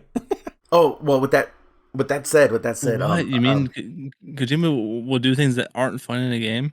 yeah, Never. With that said, Bacon, when I had it displayed, my nephew, one of my nephews, my nephew, he was little. He was fucking, I don't know, 6 or something like that, and he came over to the house, maybe a little younger, and I was working, and my wife, she tells me, she's like, oh hey, she's like Ethan was in your room, and he got a little freaked out, and I'm like, what? And she goes, yeah, he comes up to me, he goes into your room to like play or something, and he comes out at the game room, and he comes out, and he's all like, hey, Lala, everyone has a baby on the wall. And I started laughing my head off, and he was like, what the fuck is like a little baby doing on the wall? And I was like, oh, what'd you tell him? She's like, oh, I told him it's fake, don't worry, but it's not real, because he I guess thought it was fucking real. He's like, what the fuck is the baby doing in this jar in the wall? Yeah. If had that gone any differently, that could have been so traumatizing for him. Oh, sure, yeah. Yeah. Just wish it gets older. You'd be like, that's the baby we decided not to have. I know. Oh no, don't. Well, he was so little back then too. He actually did want my wife to have a baby, so he would have someone to play with. So yeah, I wonder if that had anything to do. He's like, I'm getting a baby brother, and that they grow in jars. Yeah. Oh, I'm dead. Yeah, that no wonder he loves my son so much. He just wants He wants someone to play with. Yeah. Mm-hmm. But yeah, going back, what were you talking about?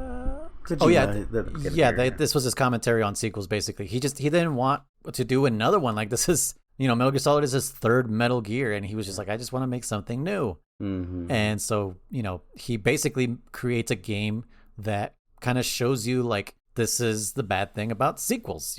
They kind of repeat themselves, and yeah. They say the same things and nothing new comes out of it. But it looks like in the middle of doing all that, he actually did have an interesting story to tell and kind of shoved it into the last half of the game. Yeah. Where I think he just kind of expected people to be like Chris said, like how many people quit before they got to that part. Yeah. Yeah, I mean, it's a really good commentary on sequels because this is the fourth time he's almost done the exact same sequence of events, and people are just eating it up, you know? Yeah. And then after this game was finished, they're like, "When's Metal Gear Solid 3?" And he's like, "There is no more. Yeah. This is it. This is Metal Gear Solid 2, and it's over." Right? He did not want to do any more, so that's where he was ending his legacy. He's like, if there is a Metal Gear Solid 3, it will not be directed by me. And he stuck to his guns pretty much on that. But we'll talk about that when we get to that game. Yeah. But that's the reality surrounding Metal Gear Solid 2. As far as like what's been reported with interviews and whatnot. According to at least what Kojima wants out there to be public. Because, who knows what his real intentions were. And yeah, I mean, he might have wanted to sabotage, like you said, German. I mean, I maybe again it was like going into his sabotaging, and then towards the end he's like, actually, I wanted to add this in there, and if you made it to that point, that was your reward, the actual kind of cool idea, some badass what do you call it? Cinematography. I can't even say that word. Cinematics. There you go. That too. Where with the Ocelot, the Fortune blocking all the fucking missiles. There was a bunch of cool shit towards the end there. Yeah. So there was something that I was always alluding to ever since we started playing Metal Gear Solid 2 that, because everyone's like, Kojima predicted the future, and, this whole idea of everything's a copy of a copy, and, we're going to be kind of speaking in memes in the future. And already speaking in memes. What are you talking about? But I'm talking... When this game came out, we weren't. When that came out, yeah. Okay. I'm talking about our future. Yeah, that he pretty much predicted memes. How everything's, like I said, everything's going to be a copy of a copy. And it all stems from a book called Simulacra and Simulation by a French author named Jean, I'm going to butcher his last name, Baudrillard. And he pretty much... Jean-Luc Picard? Yeah. Jean-Luc Leblanc. Wee poo poo. And... Spy's going to get on you for that. I don't care. What's the French Canadian gonna do? Fire you. What are you gonna do? Sorry. We love you, Canada. But yeah, this book pretty much outlines the whole thing about how the truth is gonna be lost in the truth, right? Like the way we come up with new ideas it's just never gonna be a new idea anymore because it's always referencing something before it. Yeah. And so it just becomes a copy of that, and that became modernism. But what this guy was talking about was postmodernism, where something is referencing a reference, which is what memes are, right? Like it's easy for us to convey like, hey, this idea real quick in an image and fucking text on top and text on bottom. You know what I mean with this, Dark Side Kermit meme. Like even me just saying that, you've pictured it in your mind. You know what I'm talking about. Mm-hmm. And you already know what words can go on top and which ones can go on bottom, right? And that's what this guy was talking about in this book. I've never read it, but this is what's referenced all the time as far as living in a simulation, and not living in a simulation in terms of the Matrix, where, people, that's how people interpret living in a simulation. It's like, oh no, man, I totally believe we're in the Matrix. German and I have a supervisor that we both worked for who would tell us every once in a while that, oh yeah, man, we live in a simulation. You know what I'm talking about, German? No. Ooh. My old soup, Big Boss. Oh yeah, We called him Big Boss for a while because unfortunately at a certain point he lost sight to one of his eyes. We don't know if it was like stress or something. But he came into work one day with an eye patch, and we're like, yeah, that's fucking Big Boss. But he then continued wearing it. We're like, oh, like you look badass with that thing. Yeah, he would tell me like, oh yeah, I totally live in the simulation, man. And I'm like, yeah, okay, dude, whatever. That's what this book and this author was talking about. Is not living in a simulation, that we're in a computer simulation, but that everything is nothing's real because everything is just a copy of what happened before. So it's just kind of circulating and like repeating itself, if you will. It's the old phrase, history repeats itself. Yeah, exactly. Yeah. Exactly. So that's where that idea stems from. And Kojima is a well-read person and has definitely referenced this in other media and interviews. So not to take any credit away from Kojima, because he presented this in a very elegant way, even though we had no idea what the fuck he was talking about at the time. But yeah, this is where the idea comes from. So if anyone ever wants to read it, Simulacra and Simulation is what it's called, by Jean Baudrillard. Yeah, it's... So, hey, Noise, let me touch in real quick about this whole... It's only about 100 pages long, so that's not too bad. Yeah, it's not bad. So I've come to this conclusion myself recently, not recently, maybe in the last 6, 7, 8 years or so, about how we, at least I can say we, tend to draw to the same fucking people. Like you said, simulation or whatever you want to call it. They're like, you could substitute, for example, I'm trying to blank right now.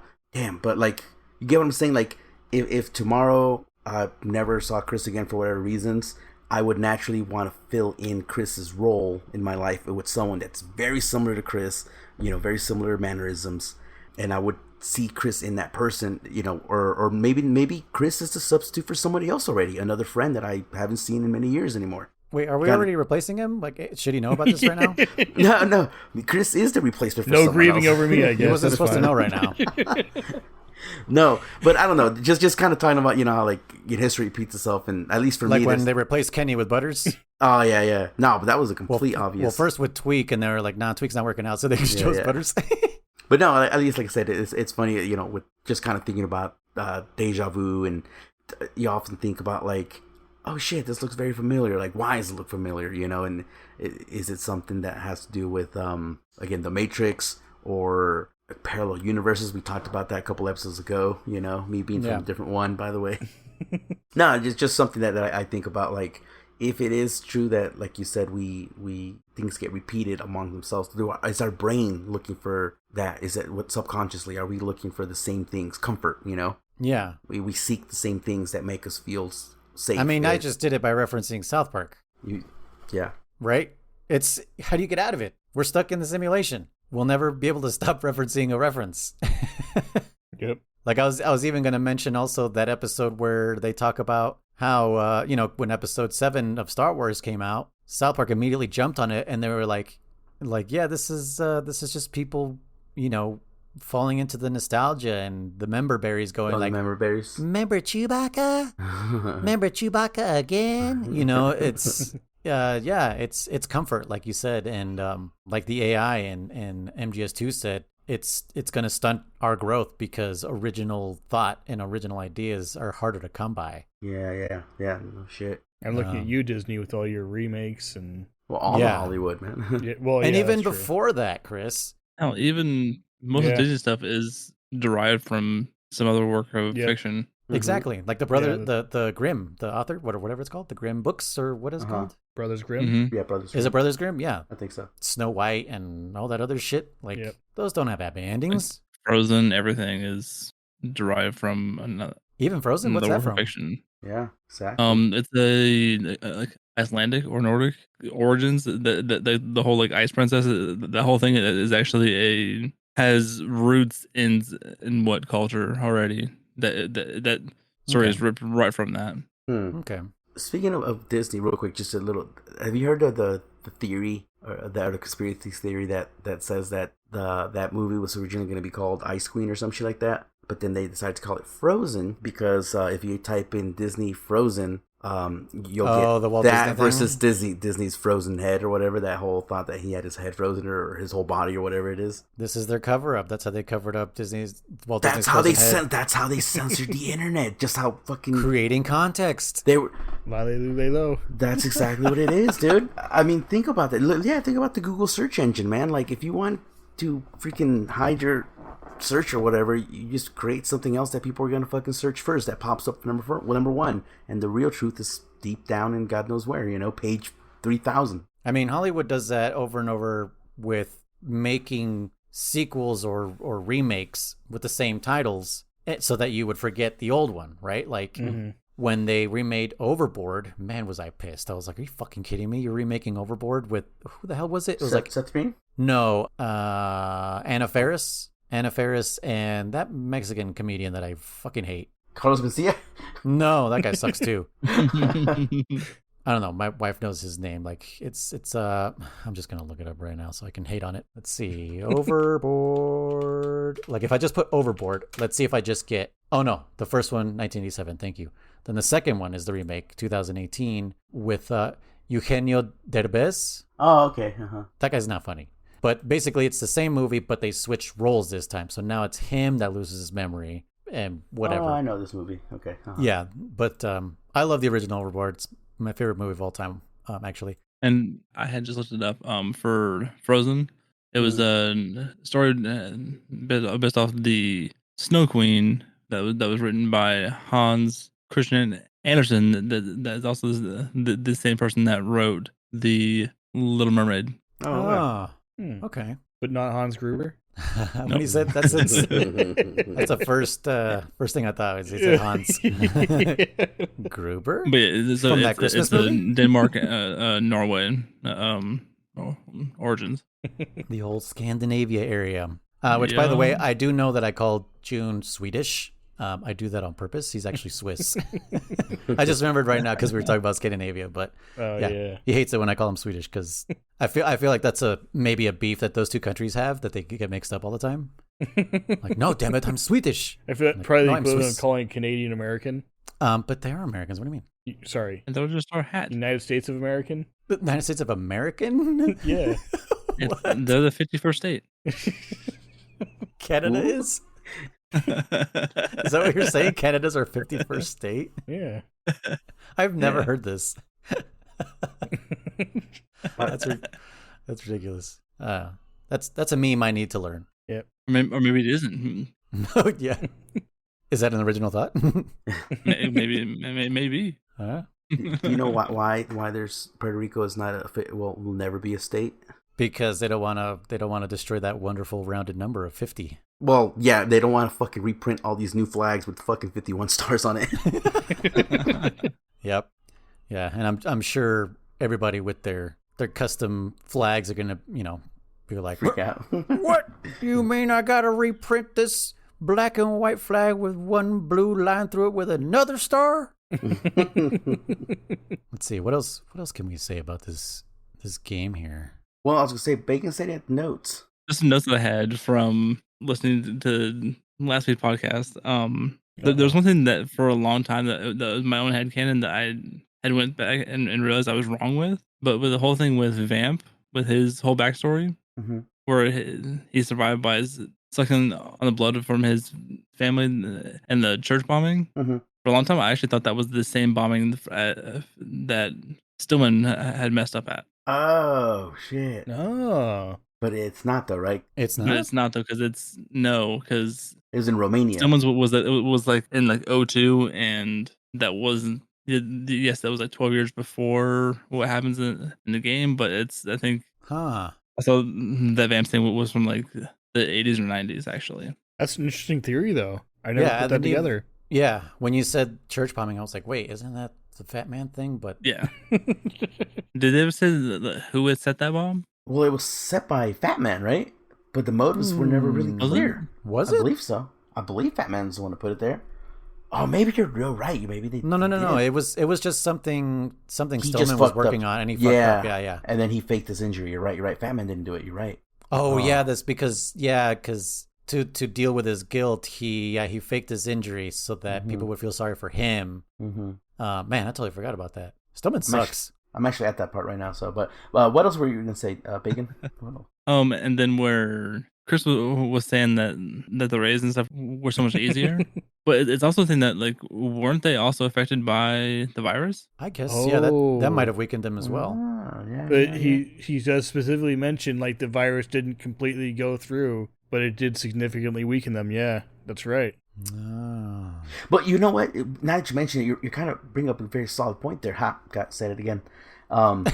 We haven't done that in a minute. We were saying, can you give us a second to digest it? You said solid, and then go get it. Okay. I'll do it next time. Say it again right now. Give us a pause and then go get it. Okay. Actually, you make a very solid point there, Bacon. Solid. I said it, guys. Get it? That was a bit the other extreme, but that works too. I love it. No, that was great. But no. if you think about this, so the points that were brought up about them being only there to defend Arsenal are still kind of valid in my opinion. But when you defeat them, they don't blow up, they don't fall down, they walk away. They actually physically walk the fuck away from the battle arena. They don't die. Yeah. So maybe their HP gauge, if you will, is tampered with by the virus or whatever. It says, hey, you've reached the threshold, back up before you know what I'm saying? Instead of fighting to the death like you would think they would do.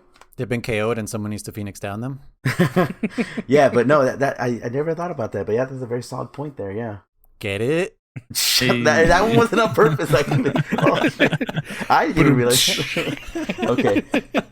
No. What else you got for us, Bacon? I definitely think you got some good points coming up. And then you were mentioning about the whole thing of using AI as a way to try to like erase history in some ways. Mm-hmm.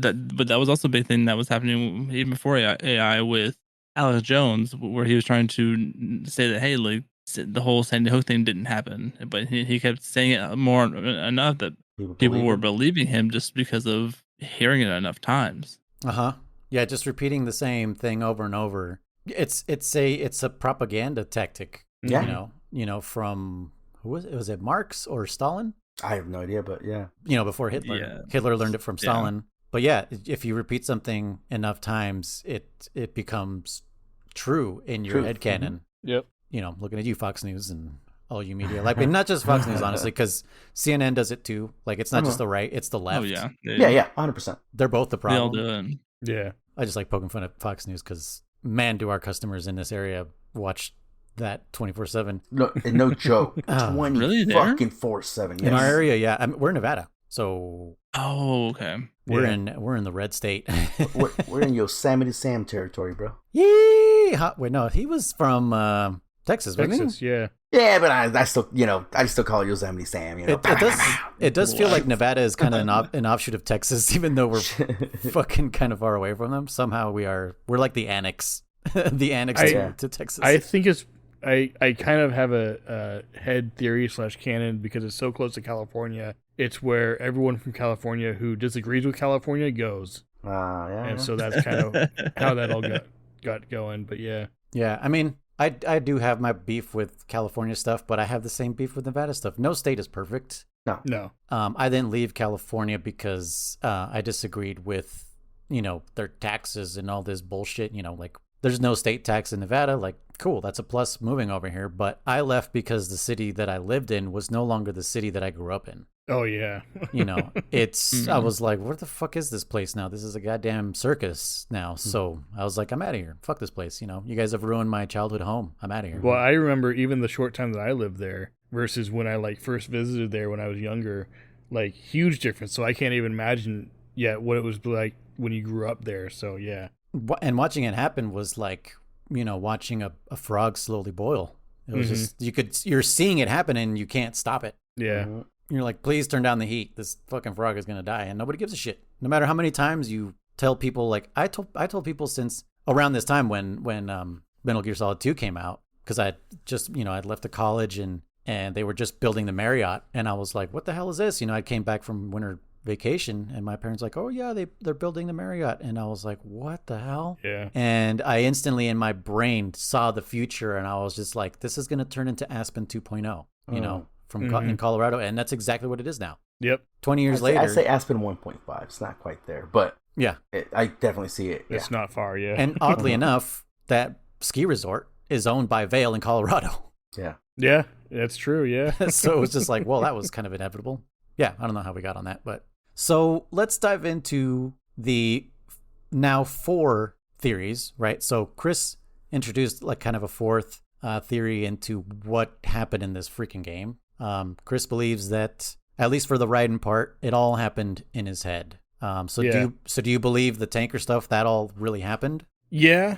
And I kind of, if this game was new to me, I would have wholeheartedly believed that Snake died at the tanker. Let me rephrase that. If I had played this game on release, I would have wholeheartedly believed that Snake had died in the tanker. And that Raiden, in whatever is happening, whether this is a VR mission, whether he's dying, whether it's just a dream he's having, whatever, dream that he came back and either didn't recognize him at first and just called him Pliskin or whatever it was, and eventually, revealed himself as Snake. But yeah, if I think if I had played this, especially as a younger child or teenager or whatever, I would have wholeheartedly believed, I think that, Snake actually died at the tanker, and if I had the wherewithal or the knowledge or whatever to think of this theory back then, that I would absolutely believe that it's just a dream or whatever. It's just it's not actually something that's happening, but just that it's just made up in his head or something, and he's imagining what Snake used to be because he knows about the legend, obviously. Yeah. But he doesn't know anything about Snake. Yeah. So. The weird thing is that they did release pictures of Snake on the tanker because Ocelot took those pictures with the cipher. Mm-hmm. So that always kind of made me question, like, how does Raiden not know what this fool looks like? Yeah. I mean, maybe it was from a far enough distance that you couldn't clearly see his face, but I mean, Snake literally looks up at the cipher as it's taking a picture of him. So I don't know. Like you said, maybe, like you said, part of his brain didn't want to really believe, like, oh yeah, this guy totally, well, I guess he kind of looks like, it's like, no, I can't be Snake because he told me his name is something different. Yeah. Yes. At the same time, like, if you weren't looking for it, like, would you think that, like, oh, hey, like, the person that I've been told is dead is here? You wouldn't think that. Yeah, you might think in the back of your head, that's true. You might think in the back of your head, like, oh, you look a lot like, or you remind me of, but you're not going to say it to that person, most likely. You're not going to say, like, oh, you remind me of this dead person. Yeah. Yeah, for sure. Okay, so Chris stands in that camp. Are you sticking to your guns? Would you fight anybody about that theory? I mean, it's not to get meta, but obviously I know Snake comes back in future games. Do you? Well, no, I guess I technically don't because I only know he's in Smash Bros. So, you know why he's in Smash Bros? I don't. Because of Twin Snakes. Oh, because he's on the GameCube. Interesting. So, ha! Yep. Got him. Suck it, Chris. Suck it real hard. No, wrong answer, Chris. That's what I was going to say. Your answer is yes. I will fight you to the death in the forums and protect my theory. That's what a real Metal Gear Solid fan would say. Yeah. I mean, I would. I just, you're right. What's your theory, Noise? Okay, so my theory is all the tanker stuff happened, for sure. Yeah. Snake did die, and that in, what's it called? In the Raiden stuff. Sorry, no. I'm incorrect. Sorry. No, not that Snake died. That Snake faked his death. Sorry, is what I was going to say. And in the Raiden stuff, that it is a controlled simulation, also with a little bit of mental constructs from Raiden, like the Codec Calls to the Colonel and Rose. I believe those may have been, like Rose, maybe a memory implant, but definitely the Colonel is a construct of something he expects to be a commanding officer, especially after Ghost Babel. So I think Ghost Babel is canon. And like I said in one of the episodes, I believe Ghost Babel was the first attempt at creating a scenario that can replicate a soldier as great as and legendary as Solid Snake, right? Yeah. So I believe the plant is the plant, the big shell is like their definitive version of like, okay, he's done it in VR. Can he do it in real life? Now, that being a controlled simulation happening in the real world with some weird nanomachine happening stuff in Raiden's brain, I believe that Snake did go into this big shell, was interfering with the simulation, and used Raiden to get to Arsenal, because I think Snake knew Raiden was there from the beginning. Like it's well, I guess not right from the beginning, because he meets him right there in the vamp room. The vamp room. So from there, he knew. Well, he saw the suit, and so he knew something. Yeah. Yeah. Are you Foxhound? So maybe not from the beginning, but from that point, he kind of was just like, hey, this kid can get me in to what I need to get done. Which his main mission there is actually to not just take down Arsenal, but to rescue EE. Yeah. Because Otacon, according to one of the Snake Tales, Otacon begged Snake to go and rescue Emma because, she's kind of maybe held against her will to continue this project. So are we also saying then that Snake knew about the Patriots before? Yeah. Yes. I mean, he does say that he knew about this stuff before Raiden did. That's true, yeah. Yeah, he tells him that was one of the times where Right. Raiden Like, was why like, didn't you tell me? You didn't ask. "You Yeah. didn't ask." Exactly. Yeah. So he knew about that. He knew about Arsenal. Yeah, if he knew about Arsenal, then he had to have known about the Patriots. Like they almost go hand in hand. Yes, because then that's how they kind of work with Emma to like, hey, we need to create this virus that tells us who the Patriots are or whatever. Or no, they knew about the disc that has the information of the Patriots, right? That's why they swapped with Ocelot so that he wouldn't get the real one and they would keep the real one. Supposedly. Now, I think once Raiden gets captured, I think everything from there on is definitely in his dome. I believe all that shit is in his head, and I believe the Arsenal AI and whatever's the nanomachines and everything. I think all of that is fake and crazy because Snake's not really behaving normally there. You know, why reference infinite ammo if this is not a video game? Why be stupid enough to get captured by someone who you know can clearly best you in combat? Talk about Fortune. And then why jump after a Metal Gear occupied by Liquid's puppet arm?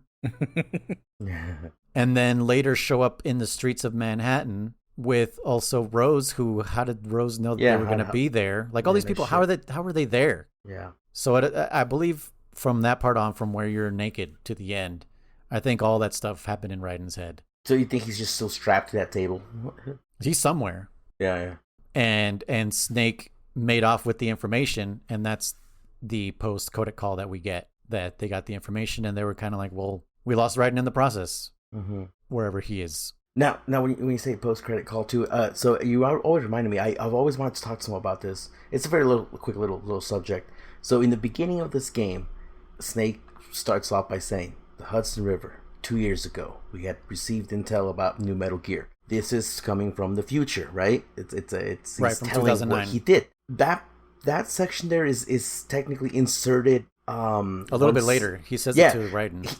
But he doesn't say those lines, but he's like, Snake, he goes, so what happened on the tanker? So I've always just assumed like he inserts that section and then he goes on a little bit more and then continues on with the whole like, he's like, but the body was confirmed. Yeah, we fucking stole Liquid's body. It's just a little something I want to talk about that. So you noticed that too, Noise. Did you notice that, Chris? Or Bacon? Did you guys notice that? I did not notice that, no. Yeah. Because it starts off with him in the past tense, and he's telling somebody the Hudson River. He was not telling us, the audience, because we play it. We play what the fuck the Hudson River happened. He was telling Raiden the whole time what happened in the Hudson River. I almost wonder if he should have started it like him somewhere in the future going like, I bet you're wondering how I got into this situation. Yep, that's me. And it's that one song. You see that guy right there drowning in the water? That's me. Let's go back and find out how it happened. Yeah. Yet another reference. Yep. Another meme, a copy of a copy. We're in a simulation. Bacon, what's your theory, assuming you have no future knowledge after this game? I've always went with the fact that everything that happened actually did happen. The hardest thing for me was always how the fuck does Snake show up at the end? Mm-hmm. Like, did he just jump after Red and like, oh, do you want? I can't catch that. Yeah, and then swim back. Put the tracker on there, but then I just swam to shore and then went to where Arsenal wrecked. Yeah, to give Raiden a motivational pep talk. No shit. Yeah. Yeah. This kid looks lost. I need to give him a. So it was for sure that it was all real, and it was it was meant to be a just a recreation of Shadow Moses, and always they could with having the not anywhere near as many bosses or anything as in. But it was still very much set up with the same kind of pacing where you go in, you don't know Jack. Haha. Got that one. See, Jeremy, that's how it's done. There you go. You pause. You let it sink in. Here, let me do a reference here. Let me do another simulation reference. Yes. The shirt is black, not. No. You gotta say the thing, and you gotta wait a little bit, and then okay. This shirt is black. Not. Not. Yeah. Anyway, go ahead. Yes. So slowly I learned more of what's going on with this, in very much the same way as Snake did with Shadow Moses, and realizing how much is really going on. But I do really think that Snake being there really threw off a lot of what was supposed to happen, what the Patriots had planned to happen. Mm-hmm. But again, did they always intend for Arsenal to wreck in New York City? And because I posted a picture in the chat there showing of that was supposed to be like the size of Arsenal gear. Yeah, I think it's huge. Yeah, I was gonna say, you guys see that? It's pretty cool. Yeah. Oh yeah. Oh, I have seen this image. Yeah, that thing's massive. Like that's massive, and like, did they always intend for that to wreck there? Again, I because trying to not continue on with other things I know. But you're right, because in that final dialogue from the AIs, they do talk about, like, can we convince the public that this didn't even happen, right? The wreck in Manhattan. They do talk about, like, look, we could totally convince the people that this didn't even happen right here. You know, that's another part of their whole controlling context thing, or creating context thing. So pretty much you're especially at that point in time, there wasn't a thing of social media. Like, if this wasn't covered on the news, which they had control of, they could very much make it say, like, hey, like, nothing happened here. Yeah, they just fucking Men in Black them. Yeah, because everything, like, everyone there in New York, if they were right there, they would see this thing, and they wouldn't have any idea of what this thing was. Yeah, they could say it was just a weather balloon. A weather balloon, or it's I was gonna say something more logical, like a ship, but a weather balloon, an alien spaceship, or like, because that's essentially what this thing is. To them, it's completely foreign. This is something that's completely new. It's a submersible submarine that's massive. Yeah, I mean, to Virgin Eyes, they would be like, "What am I looking at here?" Yeah, yeah. Like, oh, this is a submarine that's also a destroyer, that's also a aircraft carrier. That's what I was gonna say. Does this thing actually fly, or does it just float on the water, or like you said, submerge? And because Ocelot says it needs full land, air, and sea. Support. So it's multi-terrain support. Yeah. So does it actually fly like in fucking Avengers, like that big old giant? I don't know if it flies or not. More references. Yeah, I know. Yep. And then Arsenal was the Navy's version of a Metal Gear. Arsenal? Yes. So Rex was the Army's, Ray is the Marines, and Arsenal was Navy's. Huh. And this is the thing that I noticed, again, growing up, because I also had a military family, so I would notice the different branches. Okay. But yeah, so it was a thing that I wonder if there was also a Metal Gear that was being created by the Air Force. That'd be cool. But I don't know if that's mentioned anywhere. Yeah. Hey, so quick little thing though. Is this an Easter egg? I don't think I've ever really brought this up with anybody, but Metal Gear Arsenal does it not look like a ray, like a stingray? Yeah, it looks like a manta ray, right? Yeah. Yeah, manta ray. Yeah. So I don't know. Yeah. Actually, yeah, you're right. More like a stingray, because it's yeah. So that's another one for you, Chris. Put that in your book. Chew on it. I love that Codec call. He's like, I'm busy right now. I'll call you back, or call me back, or some shit. Fucking. And that was something that always tripped me out. That was when Colonel is being affected by, quote unquote, Colonel who was being affected by the virus. It was a thing of like hey, turn the game off. Yeah. But then also, where it was even doing it to Rose too. It was a thing that, like, but Rose was also an actual person though. So was part of though? Rose. Yeah, because she shows up, and then so did Snake. He actually dated her. If this was all in his head, but that's Noise's theory. To me, though, but also Bacon's. I never thought it was all in his head, though. So to me, all this actually happened. Everything that led up to it happened. So he knew her before. Yeah, I'm under the impression that the Rose you talk to throughout 90% of the show is real. Because then when she says, like, Jack, she goes, I'm pregnant. And then after that, she starts acting weird.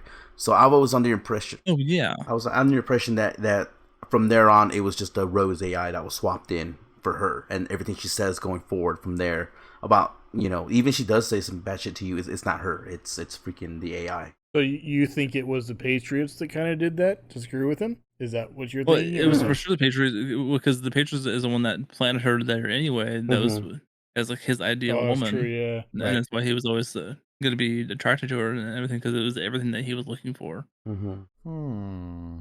Okay, so Bacon is taking it at face value pretty much. He's saying everything the game told me, 100% I believe. Okay. So Bacon is drinking the Kool-Aid. Yes. But again, but the hardest thing though is the suspension of belief of how the hell does Snake get there? Yes, yeah, that's the part that's like, what? And like I said, coincidentally, Rose is also there. Yeah, no shit. The Rose one for sure. And Snake, he was near fucking by. But Rose is the one. Where the fuck was Rose this entire time to show up right where they met, right where this thing happened to crash on the fucking day that they met? Okay. What if she was? What if she was in Arsenal gear the whole fucking time? Actually, and you know what? Because they never say where she's at. They never say, when he's like, oh, we got an analyst. He never says, oh, she's broadcasting from New York. She's broadcasting from her home in Delaware. No, in Metal Gear Solid 1, they would say, oh, Natasha's in fucking L.A. and Colonel Campbell's in, not Colonel Campbell, what's his name? Master is in Alaska. And you know what I'm saying? Yeah. Naomi and Colonel were both in the sub. Mei Ling was in the sub too, right? Yeah, she was in the sub too. So they told you where they physically were, but they never told you where Rose was. You never asked, but they never told you. That's writing for you. It doesn't fucking You never ask. asked. Yeah, fucking never asked. Maybe she was in Arsenal the whole time. Oh, I guess that does kind of make sense that the Patriots would kind of put her somewhere safe. Somewhere to close. Be able to, okay. Control that the situation, yeah. That kind of blows up my theory a little bit. About the whole thing with Snake showing up at the end. I got an answer for you on that one. Go ahead.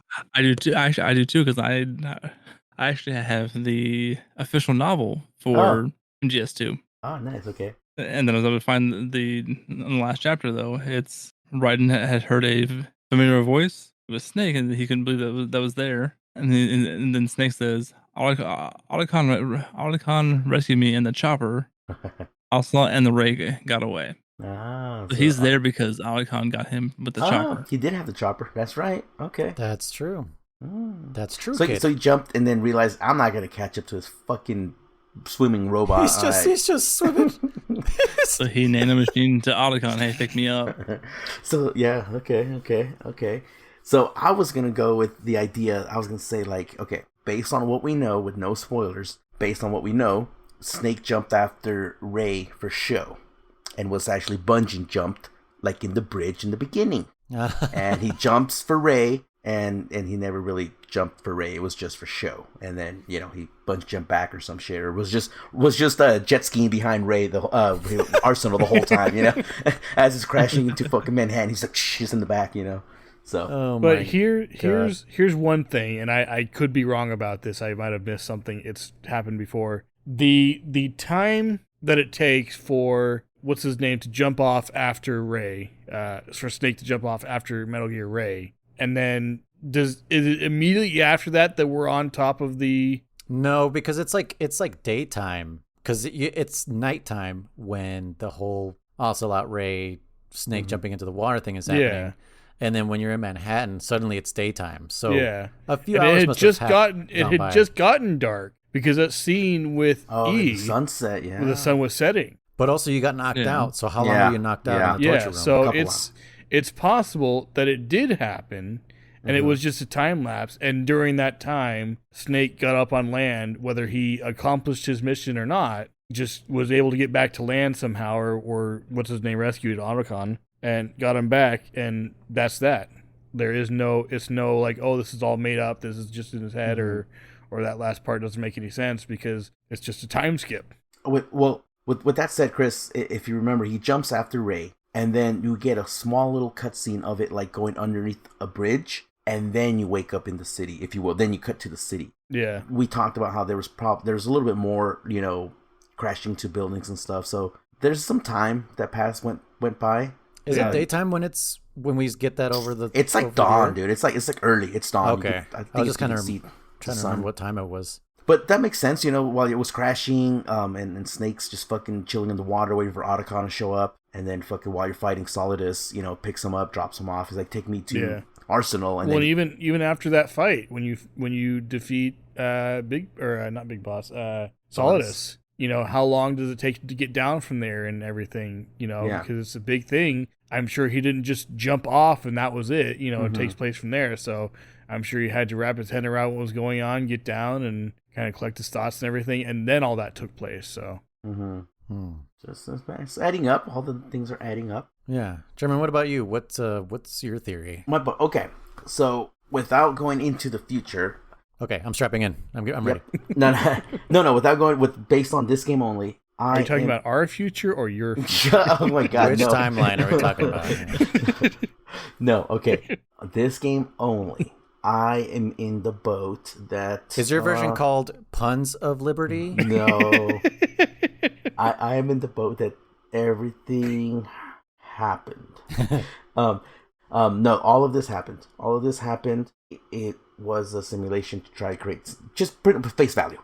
Trying to create another Snake, but they weren't trying to clone it. Because they probably couldn't clone Snake because of his genetic material might not be complete or whatever. Right? How do you clone? You cloning a clone? Yeah. You probably, so and you end up with a dumb Michael Keaton. Yes, because you cloned him too many times. So they said, all right. So instead of cloning the greatest soldier ever lived, let's just mold a soldier to be the greatest soldier who ever lived. Yeah. So that's where I'm face value. Okay. Yeah, because it was a question of, is it the experiences that shaped them into be the greatest soldier, or is it the genetics? Mm-hmm. Right. Yeah, that's a good question. It's the whole nature versus nurture debate. Or a third option, is it the stories that you tell about this legendary soldier that make him the greatest soldier ever? Okay. That's true, because Snake brings up a few times, like, everyone calls him a legend. He's like, it's not what you guys talk about. It's not what you guys have heard. It's very different than that. It's it's not as glamorous. It's not as pretty or whatever as people think it ought to be. Yeah. Mm-hmm. But yes, that's I do it face value, and we will talk about this much more later because I have actually a different point of view now. So yeah, I mean, hearing everyone's theories and perspectives, because like I said, this game series is I'm sure we're not the only ones out there that experience this game solo. No. With our own thoughts and our own theories, and sometimes I'm sure at some point I went into like some forums and like, what does everybody else think? Because I didn't have anyone in real life to talk to about this game. But hell, even like when this game was coming out, like the idea of forums was still a new concept. Yeah. Yeah. It wasn't internet to go into about it, so it's all headcanon for a lot of people. 100%. The only person I could talk to this about at the time is a buddy of mine, and I love him to death, but he's not the kind of guy to remember anything that he fucking did. So like he's literally the kind of guy that like he'll beat a game and then be like, oh man, I just beat like Sekiro. You mentioned he'll be like, oh, I just beat Sekiro. I'm like, oh yeah, how was it, man? What was it about? What happened? Well, I don't fucking really remember, but it was a good game though. It was in Japan. Yeah, I'm like, what do you mean it was a good game, but you don't really fucking remember? He's like, I just play them, dude. So I had no one to talk to this about. That's why I played it like you guys, like hundreds and hundreds of times over, so I can understand what the fuck this game was trying to say. It's funny you guys mentioning that, because I'm starting to realize now why you were so excited to bring me on board as someone who is completely new to this, has no preconceived information or knowledge or anything other than the whole box and the alert sound. Yeah. I think I know I told other people about this, but I know there's been games that I've played in the past and I felt this way about, like, oh, I love this, I love the way it works, or I have all these theories and I want to bounce these theories off of someone or get their input or what they think or whatever. And so I can definitely understand why you guys were so like pumped, like, you don't know anything, you really don't, like, let's get you on, like, kind of thing. So I because there's so much. Yeah. Yeah. There's too much. Yeah, so like I'm envious of you, because not only are you experiencing this for the first time, but also with people who want to talk to you about it. Yeah.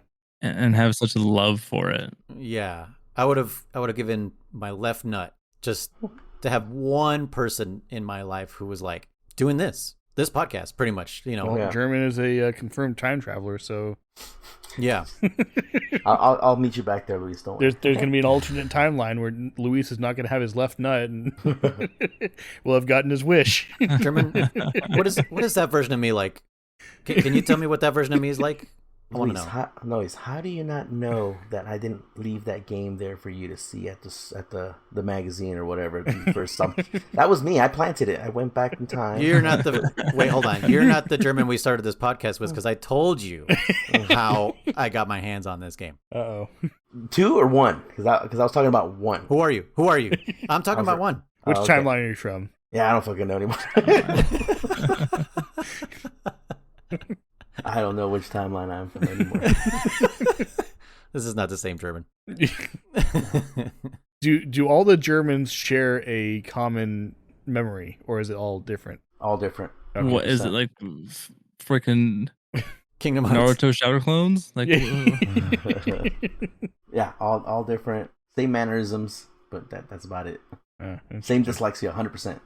There's no version of me that's not fucking. They're all dyslexic. All of them, every single one. just different forms. Yeah. So one more thing I wanted to touch on that we kind of rushed through at the end of the last episode because we were running out of time. Solidus, right? Uh-huh. So he, like I said, he wasn't very interesting to me, and we kind of forgot that in the second part of the plant episode, he mentions that he wants to rebuild Outer Heaven, right? He's holding on to Big Boss's dream the same way Liquid did. And his motives are to destroy the Patriots, to get rid of the Patriots, to escape their control, right? So in that way, you know, was he the bad guy? Because I know it's funny you bring that up because I was thinking the same thing as I was playing that part. Like it blurs a line, and I like that they did that because that's how it is in real life. You know, you might say, "Oh, this is a bad person, this is a good person," but it all depends on your perspective. Yeah. You know, when we went over to, for example, after the 9/11 attack, and we went over and attacked Al Qaeda and all that. You know, our perspective was we're the good guys, we're fighting back. Their perspective was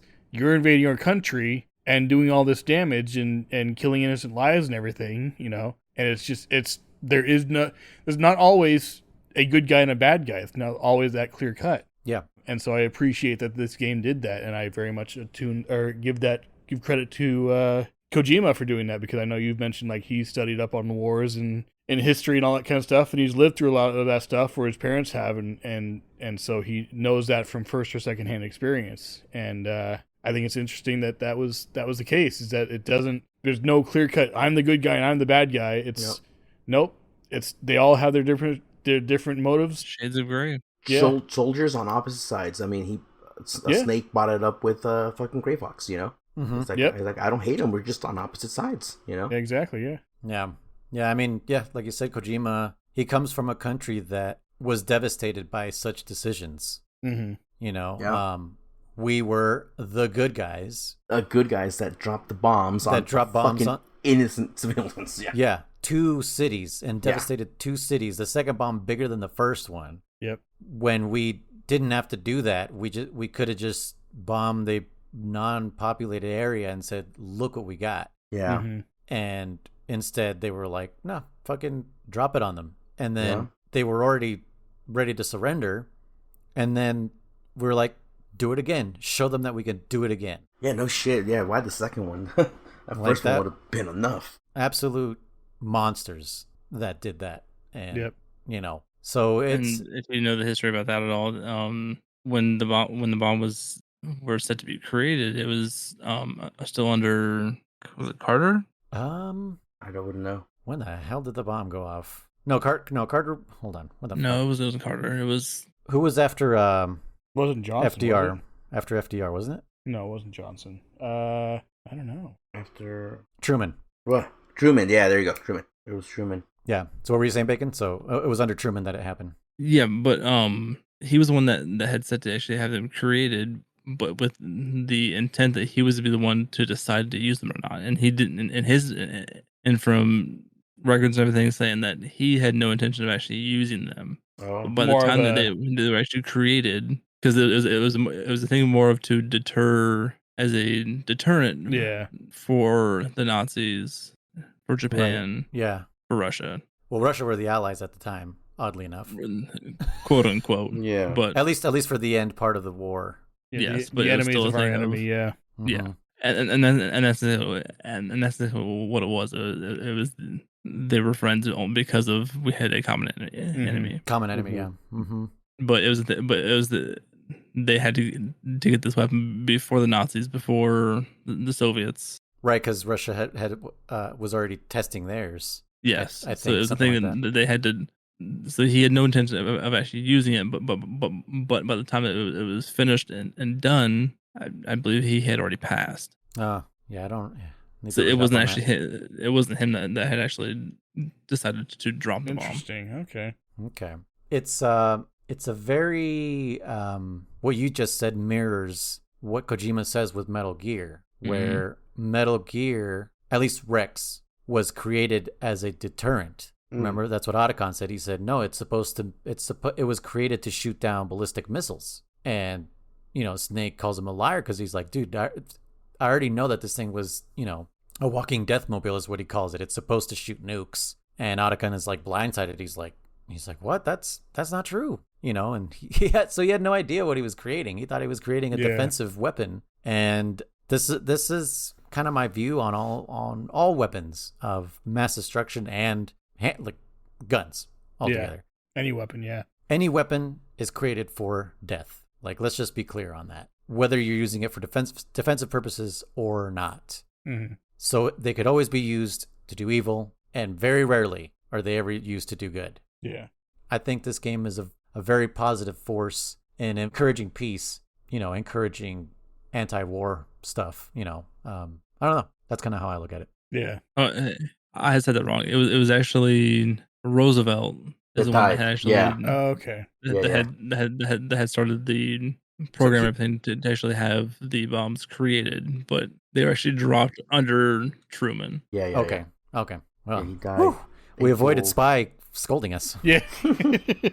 Man, that was a close one. He's gonna scold us anyway, and then he'll just. I hope you didn't hit enter yet. Yeah. Well, actually, he's typing furiously. I've actually been caught in that myself sometimes when I'll be watching a YouTube video or something, and I'm like, nope, actually, and then they'll be like, oh wait, and they'll read and like, okay, delete. or they'll be like, before you start typing right now, we can hear you typing. Hold on. Yeah, but yeah, that the idea of like Big Boss and Solidus kind of takes his place. Yeah, like was Solidus in the right to free us from an AI that we don't really have control over, and should we be controlled? And then the AI kind of has, a good point. Like I said in the last episode, shouldn't there be somebody to sift through all this shit that we're just spewing? Yeah. We can definitely sympathize with both these sides, and it's like, well, who's right, or is there a way to meet in the middle? Like, that's what I'm saying. Not just shit, okay? Because let's just say they were like, fuck it, just leave all the dumb TikTok trends in there. But like the what do you call it? The false news, false information. You know, like, shouldn't there be a way to fucking filter that shit out and it keep it from, like you said, spreading and just repeating? Like I said, you repeat that fucking Facebook post enough, people fucking believe it, But then the people rise and say, "Hey, you're censoring free speech." Yeah, I know. It's that's why the AI was supposedly doing it behind closed doors, if you will. We wouldn't even know because they would stop it before it ever became a thing. Yes, your free speech. That's wrong. Yeah. Mm-hmm. Like, who was it?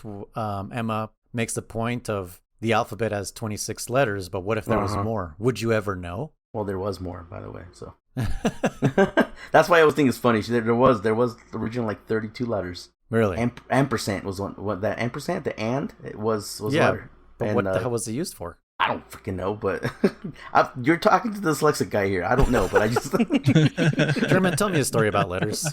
Yeah. No, I don't know, but there was like 32 letters originally. Maybe that's why I can't read, because I'm missing those fucking letters. Yeah.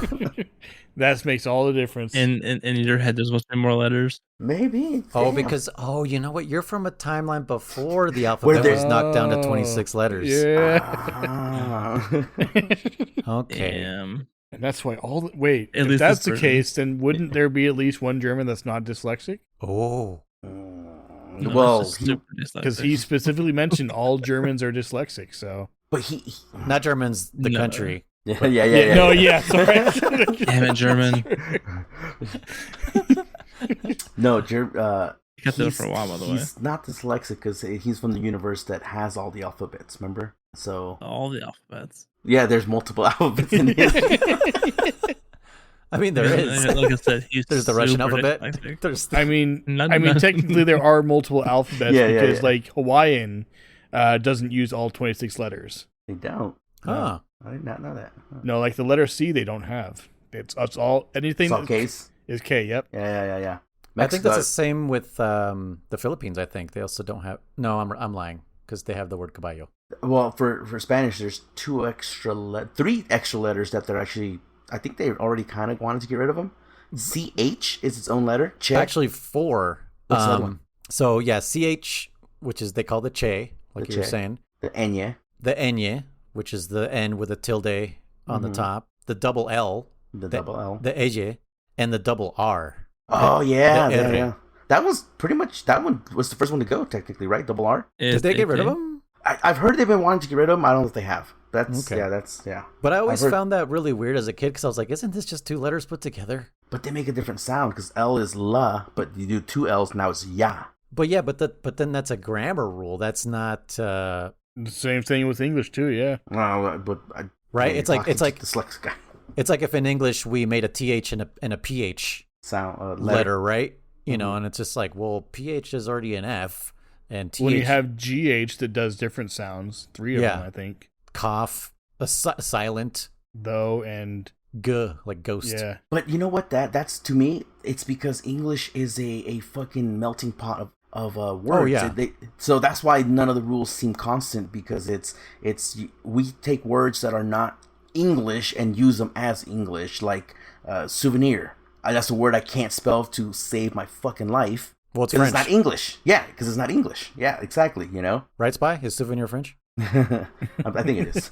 You know, stuff like that. You know, like so that's why you have those different sounding letters. Rendezvous H. is French. Yeah, Rendezvous. Yep. Yeah, exactly. En route. camouflage. Yeah, all that. I'm gonna do fromage. I'm gonna do fromage. Oh, Spy's gonna get you on that one Du fromage. because it's supposed to be omelette du. Now you fucked it up. Omelette au fromage. Yeah. Omelette au fromage. Yeah. Well, I'm you a- can blame our childhood for that one. Yeah. He very much does. He's like, I hate Dexter Laboratory because of that one thing. I was like, okay. Oh, you're saying omelette au fromage, not du fromage? Omelette au. A-U. Ah, Yeah, Yeah. I'll do. Omelette au fromage. Wow. omelette au Omelette au fromage. Yeah. I'm pronouncing it correctly, Spy. All right, I'm respecting your language. Okay. I'm All gonna right. do fromage. Mad All right. props. Let me ask a couple things real quick to Bacon before I forget, and then we'll continue real quick. Okay, Bacon. Does Fortune have yellow lipstick or yellow lips? No.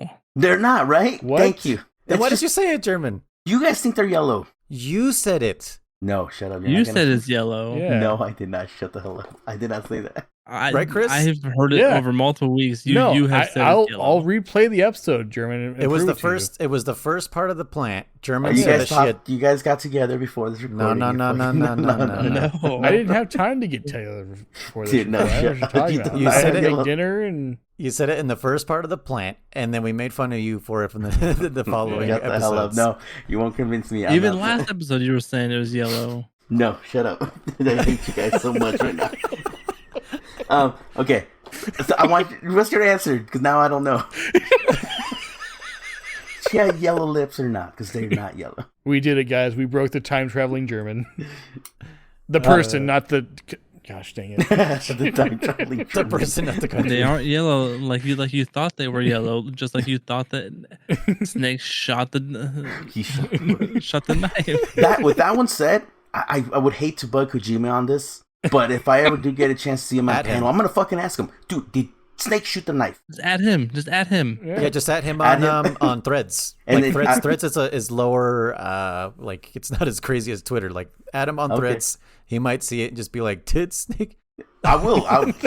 He shot the goddamn. Also ask him if he'll be a guest on our podcast. That'd be cool. That'd be fucking dope. No, so okay. My next question is: so the grenade. Do you know what we're talking about? Oh the my grenades or god. not? We won't spend 20 minutes. Just, do you think that grenade was planted there to be a dud, or was it just happened to be a? Was it diffused by the electromagnetism? Something with the thing one- on Fortune's hip caused it to malfunction. Not I go don't- off? Yes. Yeah. Okay. But why? That's not how grenades function. Are there grenades that are kind of triggered the same way? Like C4 doesn't go off without an electrical charge. Like, are there grenades that also do the same thing, or are they all Was that a chemical-based? normal grenade, or that was a That was from shot. the launcher, right? That was Yeah. shot from an M4 grenade tube. Yeah. So what kind Noob tube. a noob tube? Yeah. So what kind of grenades are those? Are they different than hand? I guess they should be They are different than hand different. grenades. I think they're just a big giant bullet. Is all they really are, right? That explode. I don't know. We need a weapons expert. I know we do need an expert. So that I wanted to ask that, and then this other little thing I was gonna mention. I kind of forgot. Vamp always calls Fortune Queen, right? Right. Now, is he calling her Queen because she's black, or or is it because Yes, wait a Queen. minute. Hang Yes, on. Queen. Yeah, Queen. Where no, are we going with this? No, because Because Queen Latifah was real big at the time. no, So, no, because oh man. they're not African romantically queen. involved. At least I never got that, right? I never got that he was calling her queen because like he loves her, that's his queen or some shit like that. But remember, Ocelot calls Solidus king. Uh-huh. And then they mention that someone says, I don't remember who says, even if a pawn gets promoted to a queen, it's still just a piece on the chessboard, right? Right. So was him calling him queen kind of a subtle nod that they're all just fucking pieces in the Patriots game? Or was he calling her queen for another just because he calls her queen? What do you guys think? I'm wondering how you got to the race part. That's blowing my mind right now. Yeah, what's going on here, German? Do we need to have a talk? This version of German that is not the same one that started in the podcast is very No, questionable. yeah.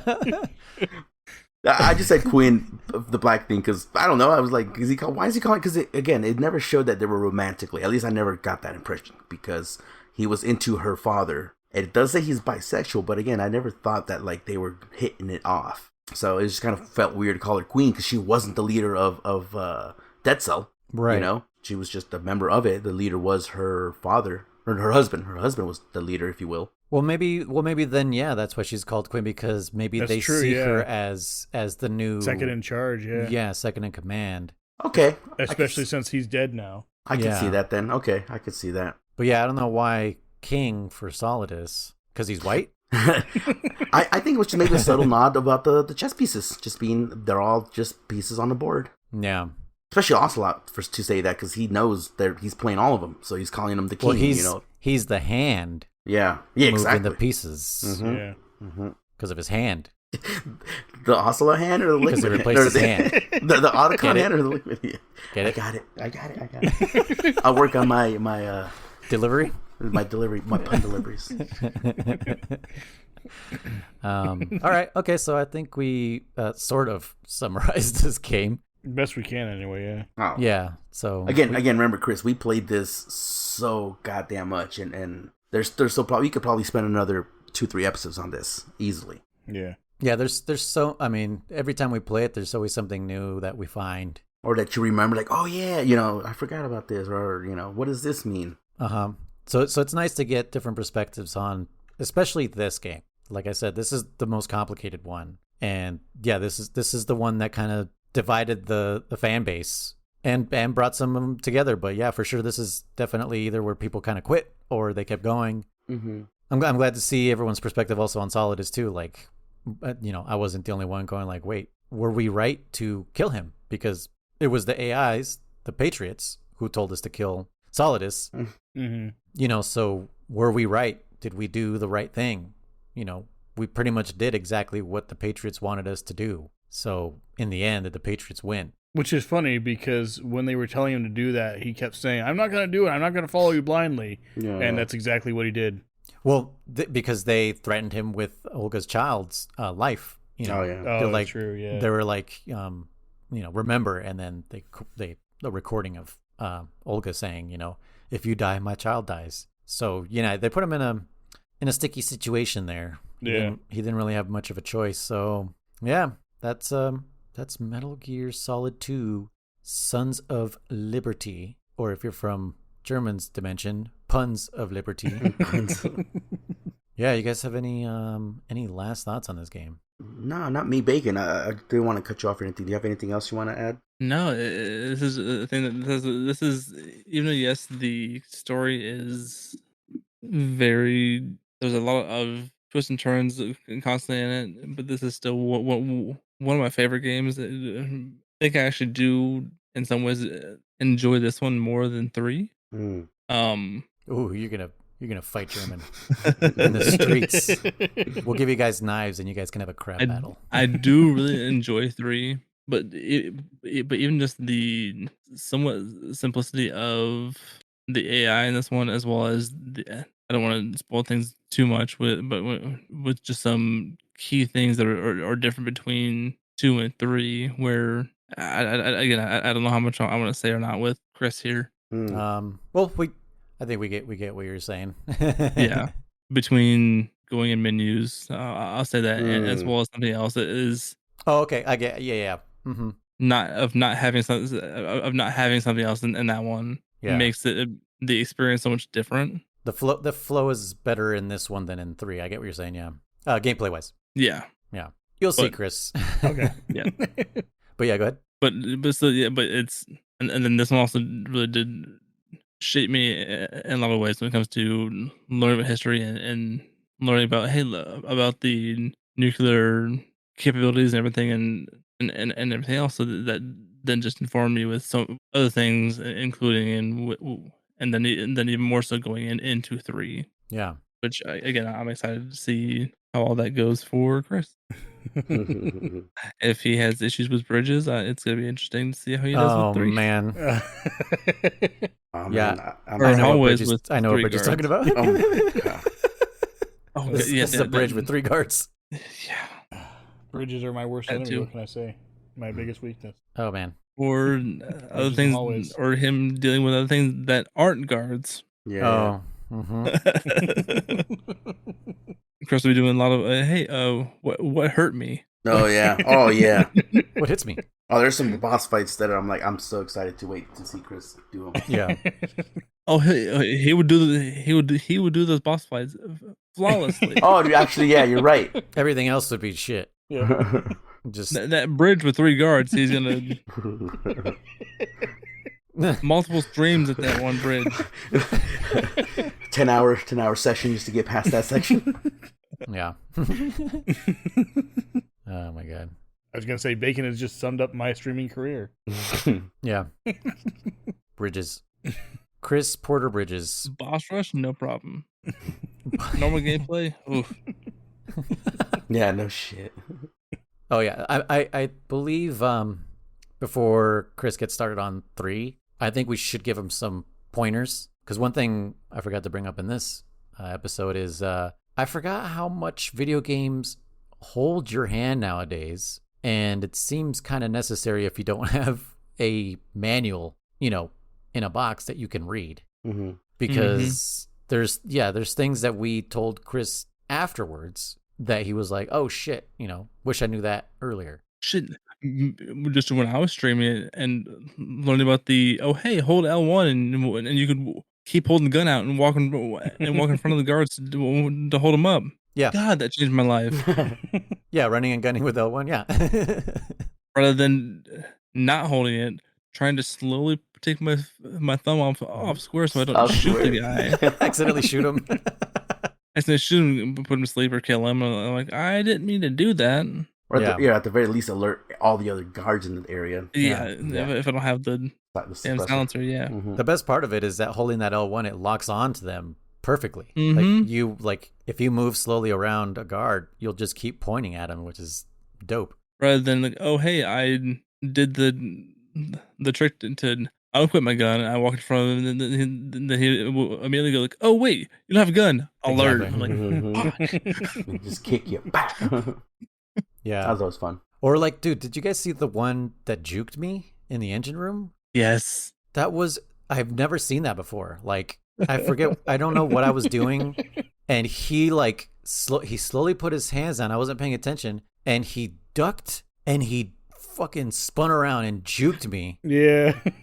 And I don't know if he kicked me or something. I forget. But I was like, everything happened so fast. I was like, what the fuck just happened?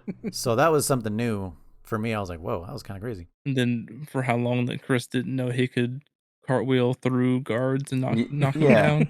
Even though he did it by accident, I think once or twice. Yep. I'm gonna do that thing more. He didn't do that thing more.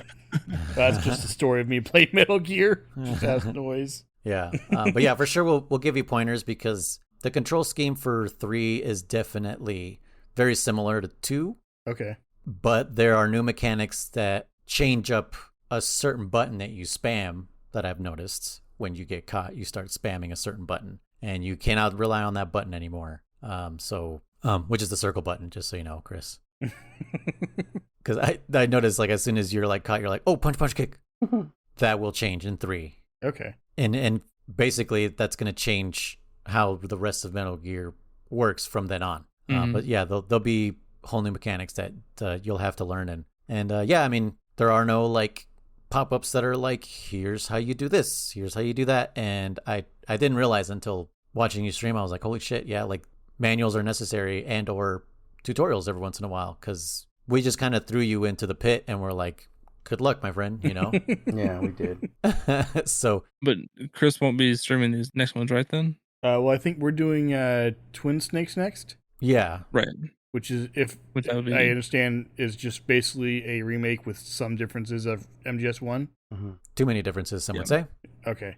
So Something I'll like probably that. stream that one. Okay. It feels better in some ways, but then otherwise it's not so much. Ocelot Fight's really easy. Yeah. Oh, super easy. It's basically, yeah, like I said, the same game engine as 2, the one we just played. So you can hang, you can walk slowly, you can first person shoot. Yep. You can drag enemies to lockers. Like they added full Metal Gear Solid 2 mechanics Okay. into the game. So Keep in mind the hanging thing. It makes things yeah, insanely easy. mm-hmm.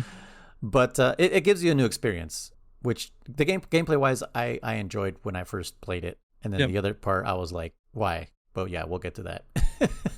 Okay. And just remember to save after doing the The what? the torture chamber. Make sure you save then. Oh yeah. Oh my god. Yeah. I quit playing that one because of that. I hadn't saved since. Yeah. Yeah, that's brutal. I know I got to that point and I hadn't saved since before fighting the tank. Oh man. Yeah, you're speedrunning at that point just to get there. Yeah. Mm-hmm. German, go. Me? No last thoughts. Just do some Twin Snakes. I won't be able to play until I get back, but I know this game by heart, so You think you do, and then you play and you're like, wait a minute. you know what? This is not my Metal Gear I've Solid. only beaten Twin Snakes once, so you're right. Yeah, because I was playing it the other day to test it, and I was like, I don't remember this shit, and I hate it. Okay. So I'll be doing that. I loved. Some things I loved, some things I hated. Actually, I'll be doing that Tuesday because Monday I got other plans. But yeah, the point is I'll be playing it. I got nothing else right now to add. Okay. Other than I don't know if Bacon thinks it's yellow or not. I don't know. So I also don't understand sarcasm. So I don't know if you're fucking with me or not. So It's not yellow. okay. I hope you're fine. This is crushing German soul. He's like, I still don't understand. They're only making it worse. Yeah. He's gonna actually. This is the only episode of the podcast he's gonna go listen to. He's gonna be like, okay, is the first part of the plant? Did I say they were yellow? He's just gonna listen. No. Am I a plant?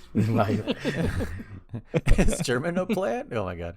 Chris, any last words? And then also, I know we kind of asked you last time, what do you think is going to happen? But I mean, as far as the game and everything, I don't really think anything's really changed. It is interesting to hear your guys' like point of view though, as far as like what you think the game was and about, and if everything Raiden went through was real or not, and everything. As far as the next one, I honestly don't remember what I predicted last time. Metal Gear 3. I don't know.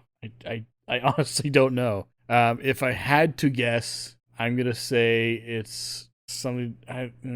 No, I don't know. I was gonna say it's something to do with Otacon's backstory, but that wouldn't be much of a game. I don't know. Otacon the Simulator. Yeah. So, would you say without a doubt that it's going to be a Metal Gear in Metal Gear 3? I'm going to say yes. Okay. Okay. Because Do you think you're going to continue as Raiden? No. No. So you No. think you'll get control of Solid Snake back? I hope so. So do you think Solid Snake's going to jump back in the water and catch up to the Ray? Yes. Dude, now I'm just imagining Maybe. jet skiing or water skiing in the back the whole time. Maybe Metal Gear 3 is the last part of Metal Gear 2 just from Solid Snake's position. Okay. Point of view. No, I don't think that's actually what it is. Well, I mean, we are being very careful not to say what's happening in the future, so maybe it is, Chris. Maybe you're onto something. Mm-hmm. Can't tell if you're messing with me or not. Good. Yeah.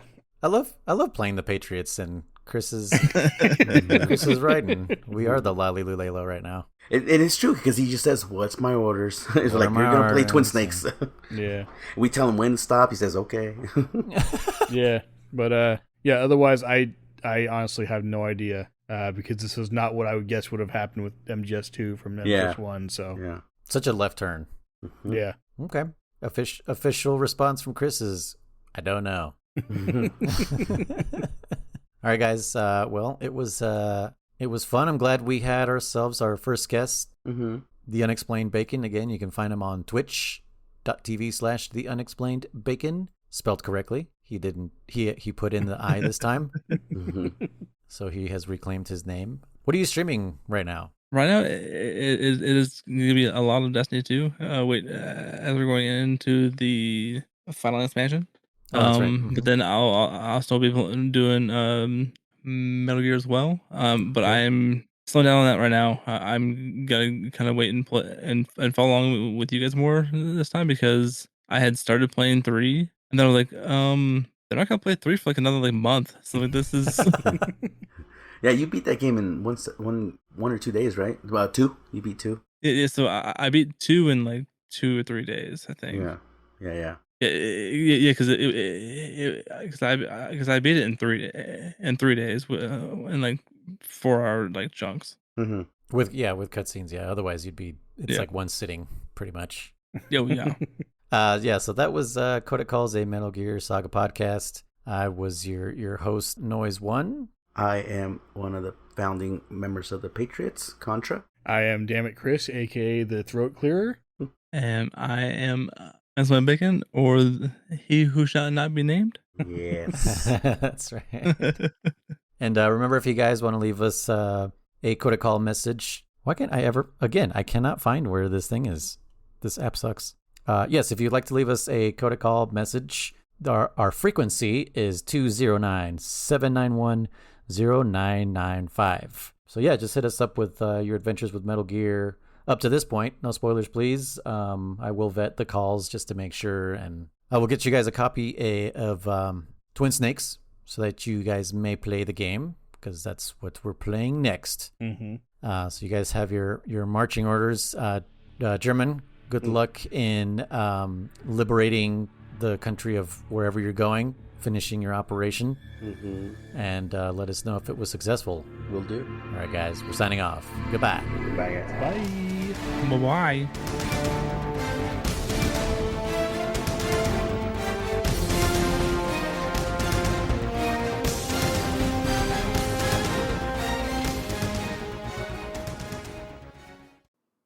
Yes, sir. The entire episode is out now. Those 3 are still playing. More content? Yes, sir. Pixel-benders.com is the best place to find it. Yes, you can click the link in the description below. Yes, You can send your questions to info@pixel-benders.com. No, sir. It doesn't cost a thing to give the show a 5-star rating. That's right. Nobody knows you are the one that will keep this podcast alive. Yes. Thank you. Goodbye, Mr. Listener.